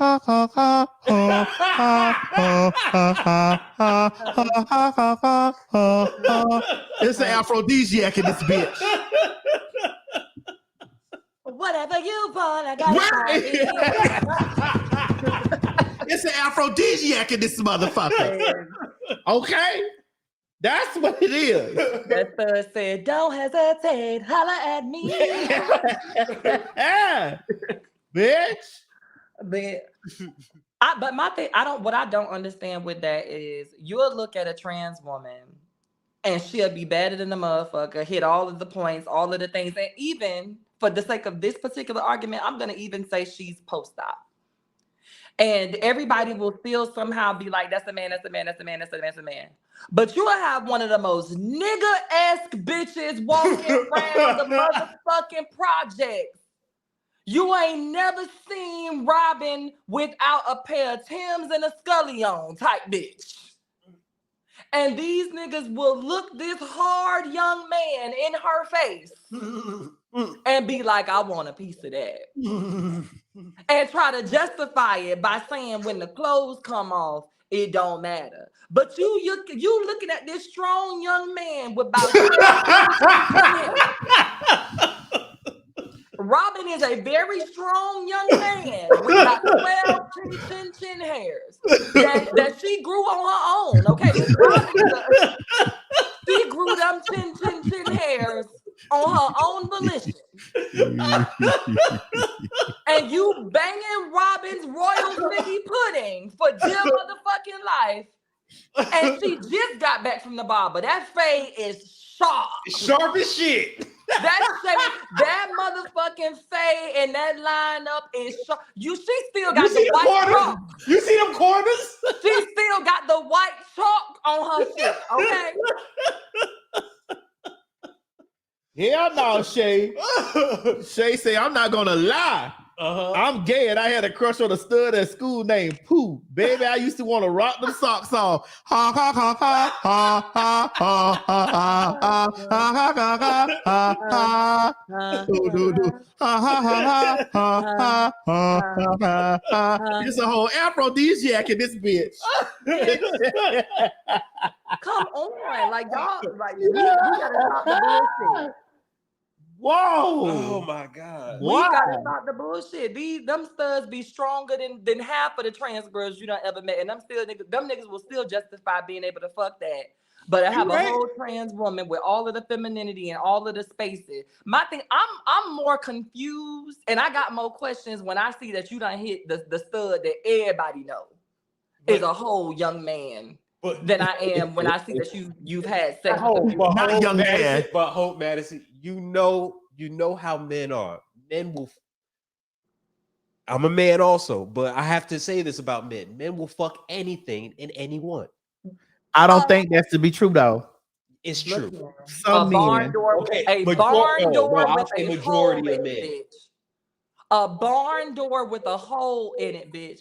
Cottage cheese that's been Thank left you. in the sun for a couple of hours, bitch. These niggas will take a bottle like this on the right horny day and put a fucking condom on it and try to get they dick through this if you let them. Why do you think bestiality is a thing? Oh. They keep saying, why did the thug name gotta be Robin? Why? They was like, Whitney ain't do nothing to nobody.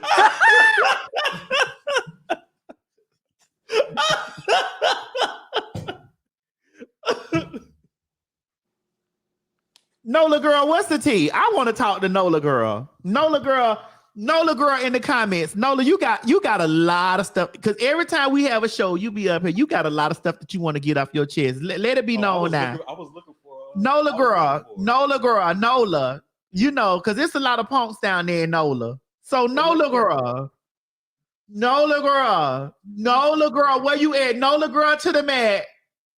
Nola girl to the mat. Nola girl to the mat. Nola girl to the mat. We want Nola girl in this bitch. Nola girl, where you at, sis? I'm looking for oh, there she is. Are you work from home? All right. What's your what we want? I want to send you this link. Let's fire it up for the last few minutes of the show. How can I send you the link? Because I want you to come on here. You ain't even got to be no girl. Don't even put your face on here. You could just come on with your voice. Let's go. Where you at? Sis, Mo, send her the link to the. How can we send you the link? And we want you to come on. We want the girls want to hear you by your voice and not by your typing. The girls want to hear your voice. Come on, Nola girl, because it's a lot of stuff that you say every week, and I'm all right with it. I ain't blocked you or nothing. I let you come through here, and I let you say what you say because that's not my type. I ain't trying to sign it, but let's go. Come on, Nola girl. Nola girl, where you at, girl?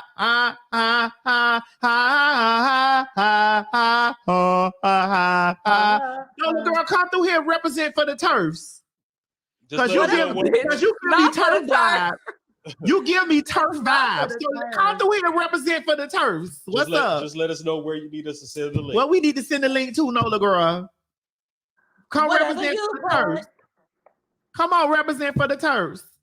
Come she said, wait, she got a comment. No, I want you to come on, represent for the turfs, baby. Come on, baby. She said she has no problems with trans. I know, but Nola girl be saying a lot. She said Nola girl is. I get, and here's the thing. I understand, because here's my thing, and I want to respect something right here. I understand. I fuck with everybody. Let me say this so that I can let everybody know what it's here for. I respect everybody. I fuck with everybody. I love everybody. But bitch, I'm black. I want this to be known when I say this. I fuck with everybody. I love everybody. But bitch, I'm black. So I get it. If you fuck with everybody, you love everybody. But bitch, I'm female. And that's what I'm about. I understand that. But I'm open. So I get it when people be like, oh, you know, they stand in what they believe in. Because I don't give a fuck at the beginning, middle, end, weekend, or the day. I am a Negro. And I stand for shit with Negro. If y'all know, y'all see me come on my show every day reading the blacks, because I'm like, how you black and you excluded me from being black? And then you tell me that gay shit don't got nothing to do with the black struggle, like I ain't black. Make it make sense. So I get it when people stand on what it is, because some people just be like, hey, I'm all right with y'all, but I believe this wholeheartedly. This is what, and I'm okay with it to a degree, because I want to be like, well, how you don't see the picture when we talking about certain stuff? Like, you know what I'm saying? And me, listen, I love Legger. Legger, my bitch. That's my manager, but that's my bitch. I love Legger like a fat bitch love chocolate chips. I love my motherfucking mama. You feel what I'm saying? When we actually sit down and we be talking about shit as two black women, cis woman and trans woman. The only difference is she can have a baby and motherfucking, well, when she did ovulate, she ovulated. But all the other systemic shit that women fall under, I get all of the brunt of that bullshit too. Period. When it comes down to that shit with men and all that stuff too, we sitting there having the same common motherfucking conversation. Period. The same conversation. So I be trying to figure out, like, I be baffled with stuff. You said that we talk about Suki yet? No, we ain't talk about Suki. I like Suki. Suki, she real Sukiana. eclectic. That's what I'm gonna say about Suki. She eclectic.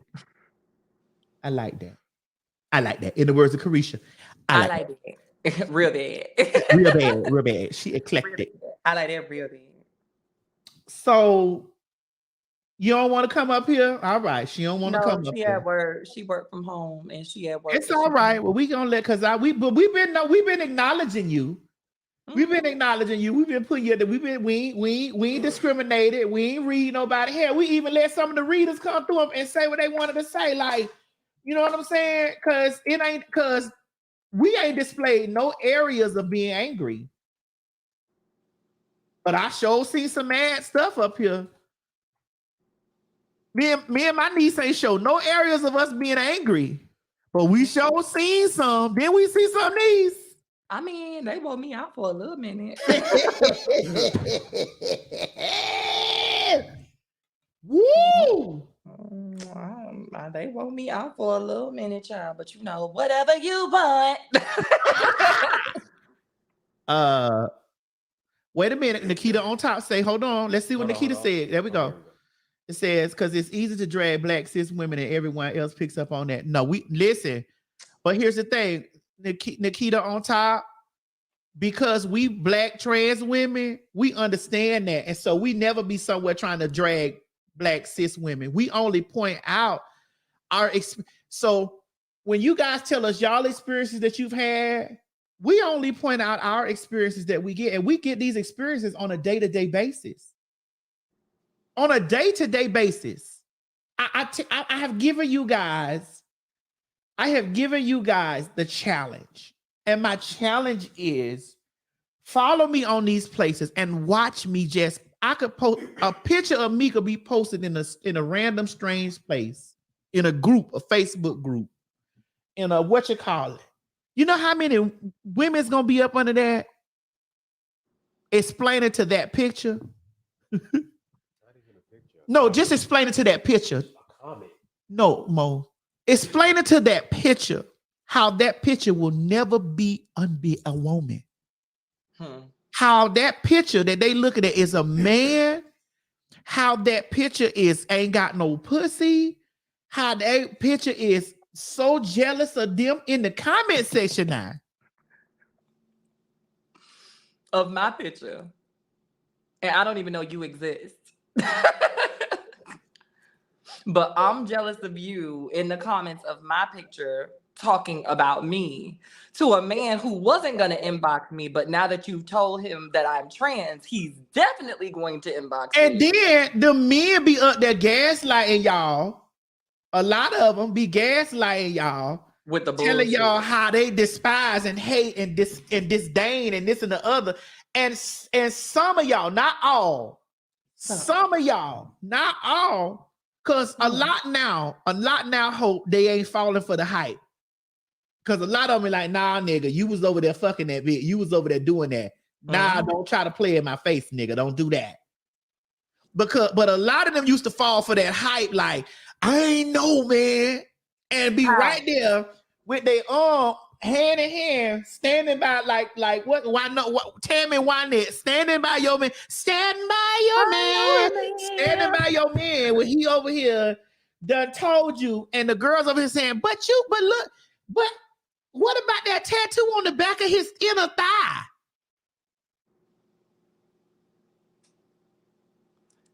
First of all, especially back when it first was like a real huge epidemic, no tea, no shade to my sisters. but none of them girls. Oh, I ain't get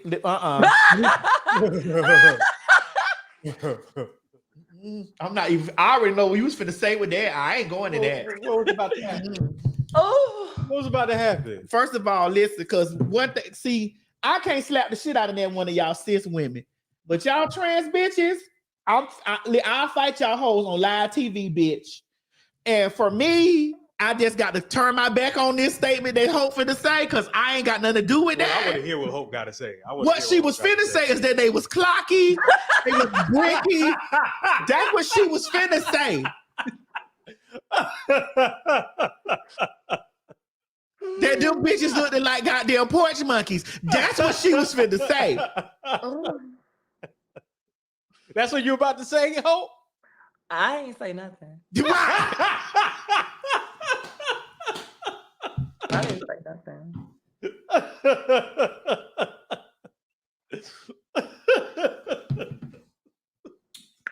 What I was going to say was that none of those girls deserve to die. Right. But you was also finna point out that they was not no lookers. That's what you was finna say, girl. And I mean, it's a lighthearted moment because this is a light, but so I want to be very clear. We're not making fun of that. But what I wanted to say is like, a lot of y'all believe in that bullshit. If you could look at that young woman's picture and say, how the fuck you let this person trick you? Then obviously, my love, it wasn't a trick. But Hope, again, I verily say this every time I'm talking, that it all, and me and you had this conversation on Instagram Live, and the people put it on their platform somewhere. Hope, listen to me. I'm older than you, but bitch, we done experienced the same, not in just different wavelengths. Right. For years, they've been telling us. I could tell by your hands, your feet, your elbows, your eyelids, your Adam's apple, your head shape, your shoulders, your back, your torso, your knees, your motherfucking goddamn gristle, whatever, your teeth. I could just take like, so the wigs don't lay the same. The wigs just don't lay the same. The head, the fingers is long, the disc, the toenail. So this is what I'm saying, right? The face structure, the hair, the earlobes, the motherfucking whatever. So when I hear all that, and then I see some of them same people with the same breath tell us that it is our fault because we fooled them. I'm like, it don't make sense. How? Because you just said that we look exactly like men. Right. From a mile away, remember? From 5 football stadiums over. You have said out of your mouth that we all is niggas, and we look, everyone, even the nice is looking of us look like niggas. Even the girls that the nice pictures go, they go to find it. Oh, I could tell. Look how the foot, look at the feet, look at the shoulders, look at the look. Oh, I could tell it wasn't getting past me. And it's like, bro, you don't make sense. It's okay to give a trans girl they G, because it's some bad motherfucking transsexuals, bitch. And that's it. It's okay to give them they G and be like, that bitch is cut. You would swear every time they had to pay a trans girl a real compliment, not one of them backhanded ones, but a real compliment, they lose their uterus. It's like, bitch, you admitting that I'm an attractive person the same way me admitting to you that you're an attractive person doesn't make me any less trans than you admitting that I'm a beautiful trans woman. Right. None of those things change anything about. Like, bro, it's like, girl, you know, they don't want to tell, they want, oh, I could tell you, oh, you know, you look like a man. And you like, bro, if a man look like this, bitch, somebody's kid's in danger.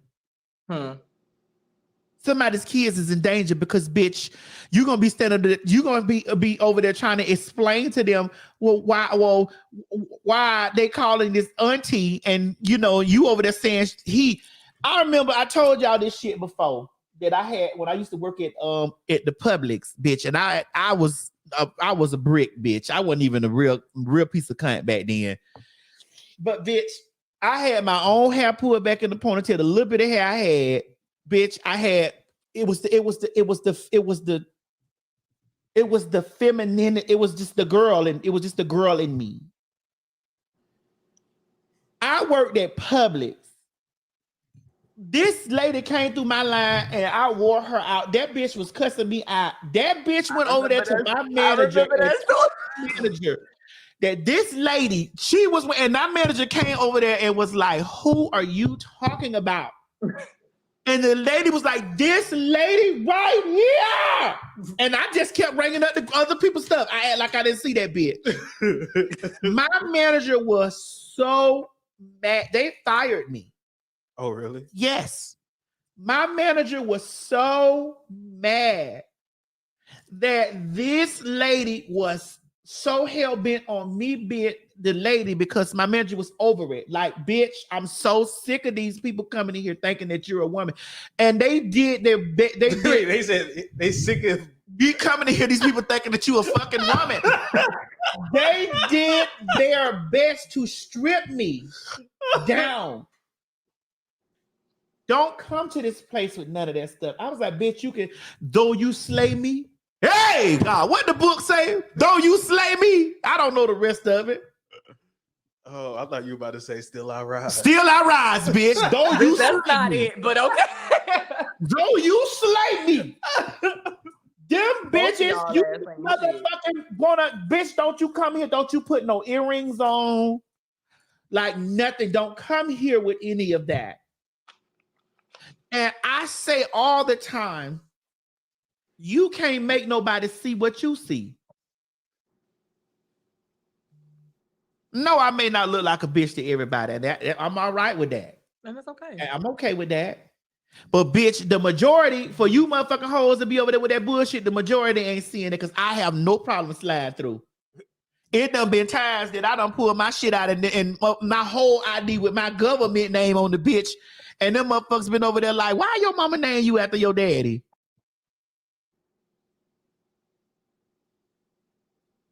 My mama named me after my daddy too. My daddy named Tommy. My name Tommy. I say, yeah, girl, but me and you two different types of Tommy.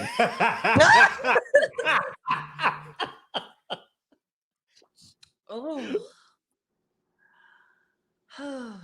And someone said that sounded like a lawsuit to me about what happened. Oh, child, that was years ago. I fucked them people. I ain't thinking about No, that. I'm talking about it. Yeah, but they was the so time. that my manager turned red. I mean, He said, I'm sorry. I'm sick of this. I'm sick of this. This Monique calling me. Hold on. Hi, baby. See all that because her famous friends call her a bitch. Like she thinking she's some big motherfucking boss. Oh, Monique calling me bitch. Like, girl, she give a fuck. Oh, and now she gonna walk the fuck away from the screen. Oh, bitch, so you gonna walk away to take a motherfucking call. This is exactly why I don't hang out with fake ass bitches, y'all. This is why I keep my distance and I be on my own little page with my little regular followers because we deal with bitches with over 50K, shit get reckless. Because they get a little money and start acting different. They start getting a little money. She acting different as fuck. Like, bitch, okay, so I get it, Monique is Monique, but like, I'm Hope Giselle, bitch. Like, the fuck? Bitch, oh man, I feel some type of way. I feel some type of motherfucking way. Because bitch, if I turn this into a tutorial hour, her ass would be mad, bitch. But this is what happens when you walk away from the motherfucking set, bitch. I think you need to express your frustration with her I'm actions. expressing it. I'm taking it to fucking upper level management. Let me call Miss Mary, bitch. HR. I am calling HR, aka Mama Mary. God damn it. You got me fucked up. You just gonna leave me here to entertain I wasn't even hosting this portion of the conversation. This was on you. Ha ha ha ha. God damn it. Audacity. The audacity of her to leave unmitigated gall. with her, the unmitigated goal of her to leave me here with her audience and make me entertain them is absolutely ridiculous. I will not stand for this. Nothing about it is okay. And I absolutely believe that there's something utterly wrong with her. Are you fucking mad, Maddie? You literally get up in the middle of your show that I was invited on, and you leave me here with your miscreants, your little people. How dare you? You see, you got hope. You got hope. How dare you? How you just left her. You left me for your famous friend Monique, okay? You left me for your little Monique friend, and I do not appreciate it. Thank you. I'm going to tell you this. I do apologize for the situation because, unfortunately, my phone rings all the time, and it usually is a rather important conversation that I need to have with someone that's calling me. So I'm very sorry about that. Girl, fuck you. Oh my God. Someone said the level of unprofessionalism is crazy. I'm so sorry about that. I do want to let you know, but this show is definitely sponsored by T.S. Madison in all ways. So I'm so sorry about that. I'm so sorry about that. Please forgive me. I'd rather you do that. And because we are currently right now speaking in a British accent or British, some type of accent from a European accent. From the UK. I'm going to go over here to the brand here because I want to close the show out with this, and then we'll resume with these things tomorrow or another day, Mo, when you have time. And there was a person that you had placed here on the situation. There were two men. I don't think it was this one, but I'm sorry. This usually happens at times. Really? I'm so sorry. So your hand has Tourette's too? My hand and my head and my mouth most definitely have Tourette's. There were the two beautiful black men that were the two beautiful black men that I had sent to you. I don't understand why you didn't post them there because we need to have that conversation. Because I need to bask in those two beautiful black men. That's two beautiful, lovely, gorgeous black men that I'd like to talk about. Okay, real fast. keep them entertained, and I will collect the. Listen to me, darling. Now here because me, I don't have any English accent, so I'll go to the accent that I know of. Well, you have to understand it's rather unfortunate that you don't have that type of thing because the Queen did own some pieces of your country. Yeah, she very much owned them, but we weren't free at that time.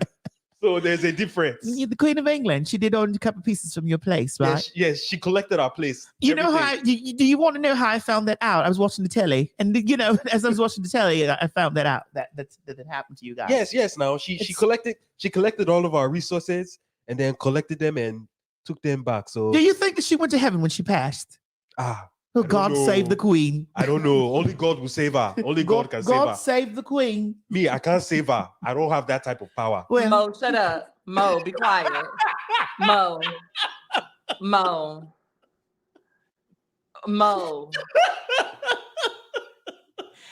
Someone said, Maddie, where in the UK are you from?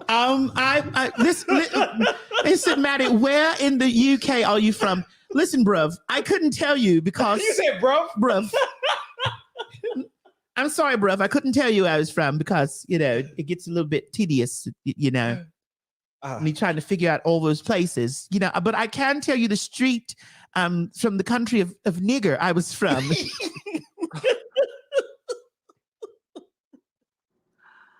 Oh, someone said I'm from the East End. Okay. I like to think that you're from Liverpool, but Liverpool. Liverpool. Liverpool. Oh. Hey, Liverpool. I know that place. You Liverpool. do? I know Liverpool. So how do you know Liverpool? See, my uncle. He traveled there to meet his new wife. The black man, your uncle. Yes, he now married one white woman. Okay. And now they now live in Liverpool, but I think they're going to move to Manchester. Manchester. Well, someone down in the comment section said that I was from Suffolk. I don't know. Would I be from Liverpool or from Suffolk? No, I think Liverpool. Liverpool. Okay, from Liverpool. the East End. Yes. Oh, they said Maddie is from the South Side. Okay.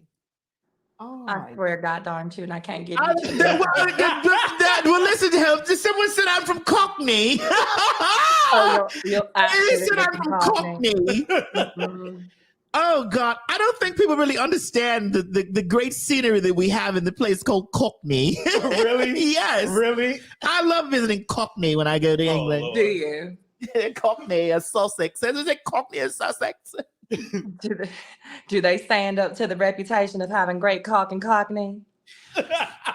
Well, I mean, if you really want to break it down to how it's supposed to go, darling, I personally don't believe that Cockney would be even in the same conversation as colored. You can't explain what you can't explain, and what I said Don't know, is because I don't know, baby. I don't know. what that about to do? I don't know. I can't tell you that because I don't know. We can go all goddamn day. I What I'll don't know, say to baby, you- because I can't tell you that. But what I can tell you is that this man right here and this other man, I really find them to be two attractive black men. Let's put it up here. Who are they? Now, I want to say that there was so much conversation going on behind this photograph right here. And as I was reading the comments that was going on behind this photograph, you know, this photograph right here speaks a lot of things. You don't see this photograph? How many of you ladies out there like this photograph? We're going to spend the last People are saying yes. We're going to spend the last about 8 minutes talking about this photograph. Yes. Okay. So help. You're a married woman, so please don't be a whore. We wouldn't want you to become the devil's concubine here. So as I was analyzing that photograph, it's so much black beauty in that photo. And so many people had so many things that they wanted to say about that picture, because when they watched that picture, they said that it was, you know, the two men probably had some homosexual tendencies. And I just don't understand why they would say that when they were just two black bruvs together, you know. Yeah, I don't see anything wrong with it. I don't think that there's anything wrong with it for people who are like actually very understanding about who they are as people. What this says to me is that we are comfortable. We have a relationship outside of the media that you all don't know about. There's Right. something that's really innate and natural about this. It doesn't Right. seem like they were posed. It doesn't seem like a photographer did this. It seems like this is an ideation. It's a little peek in at the actual relationship. But a lot of the time you're going to get that from ignorant folks who don't know any better. So my thing to you, Hope, is that you don't believe that there's something unnatural going on between the two men.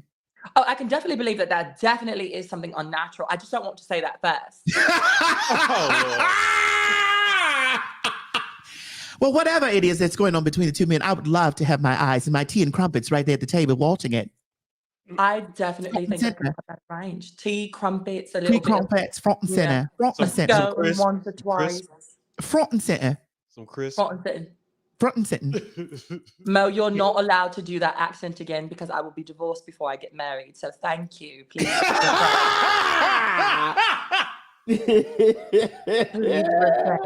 I'm sorry, forgive me. Stop Excuse me, Yes, my sister. please. What's wrong with that? Please, your brains is not touching. No. The wires in your brains, the molecules, they're not connected. They're not Molecules. connecting. They're not connected. No, they're not connecting.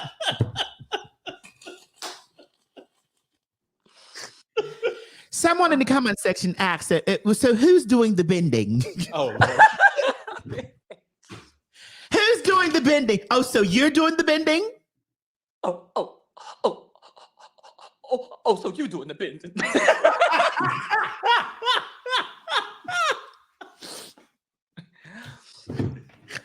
Ain't nobody bending me over. So you doing the bending?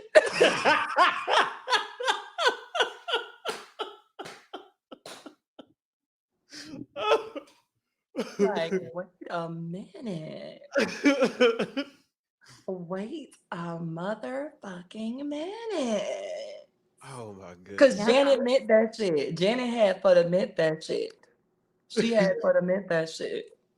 Say, sorry. What am I supposed to do with your sorry? I got sorry greeting me at my front door, so I can't have your. Look here. Janet got into that Angela Bassett. Angela Bassett did the thing. But, bitch, Janet got into that Angela bag on her head. So you doing the bit. Ain't nobody Hold screaming. I just want to touch you. Oh, Lord. Scream you. Anytime. Like, Any place. Oh, yes. do do do do do do do. I don't want to stop just because people outside watching us. I don't really care what they say. I want you now. I don't want to stop just because people outside are watching us. And I don't give a damn what they say. I love you and anytime, any place, I just keep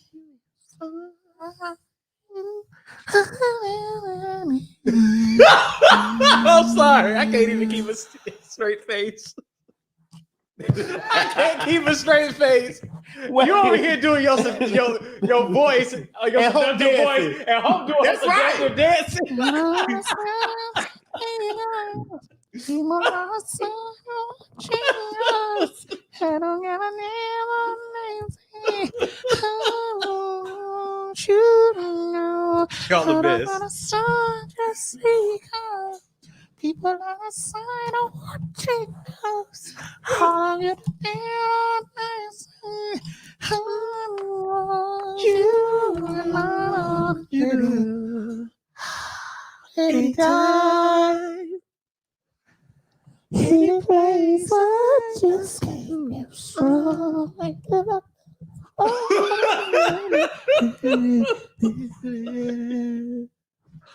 I'm sorry. Y'all a trip. Yes, Janet. I'm sorry, y'all a trip.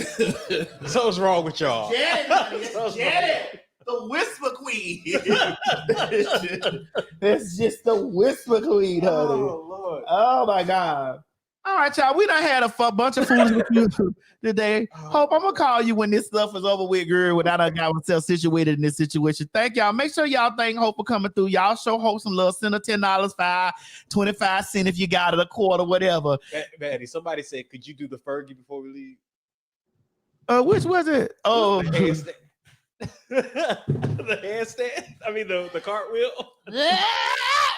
I was like, girl, what in the fuck?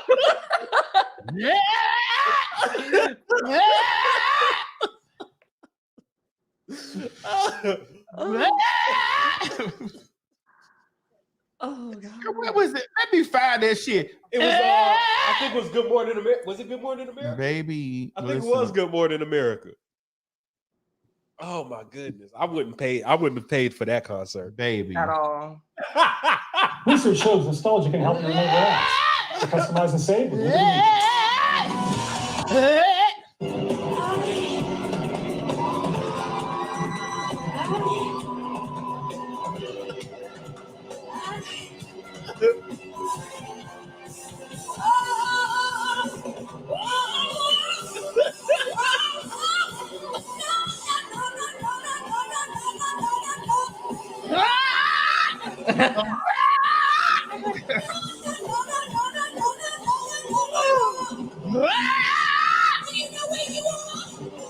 No, the question is, do you know where you at? That's the motherfucking question. What? Let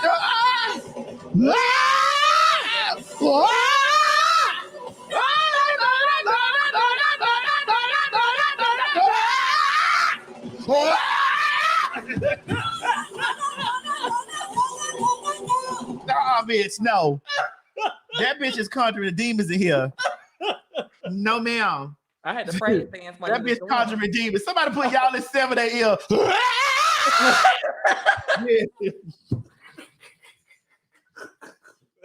If anything, that should be somebody's alarm for real. They said, who is that? That is Fergie. Yeah, that is Fergie. They said it was 6:45. It was in the morning. Oh, Jesus. Oh, that bitch was up on them. She was on those Xanaxes all night. Right. I had to break them chains, bitch. Whatever. We need to do this before we leave. There is power in the name of Jesus. There is power in the name of Jesus to break every chain. Break every chain. Break every chain. Break every chain. Every chain. Yes, Lord. There's an army. Yes. Rising up. Wait a minute. Wait, it's coming back. It's coming back. Bind it up, Jesus. What's up with y'all? What? One more time, y'all. One more time, y'all.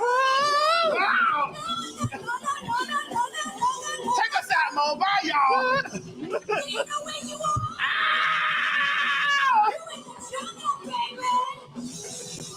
Hey everybody, this is T.S. Madison, and if you are trying to grow your business, brand, or product, why not advertise with me? Email me at booktsmadison@gmail.com so that you can get in on our comprehensive advertisement packages. Unique visits, unique subscribers, honey, a broad demographic. Advertise with me today.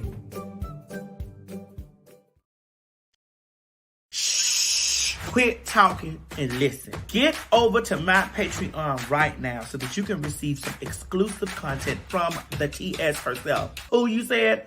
The TS.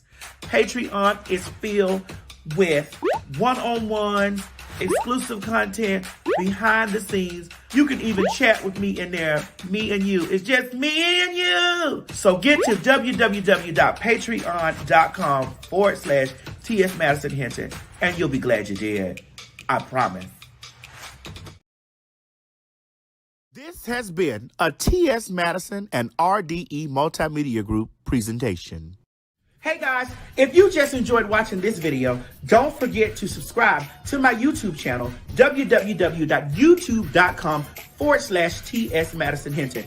Or if you're already here, click that bell up there, one of them, and subscribe so that you don't miss this or any other excellent content that I have for you.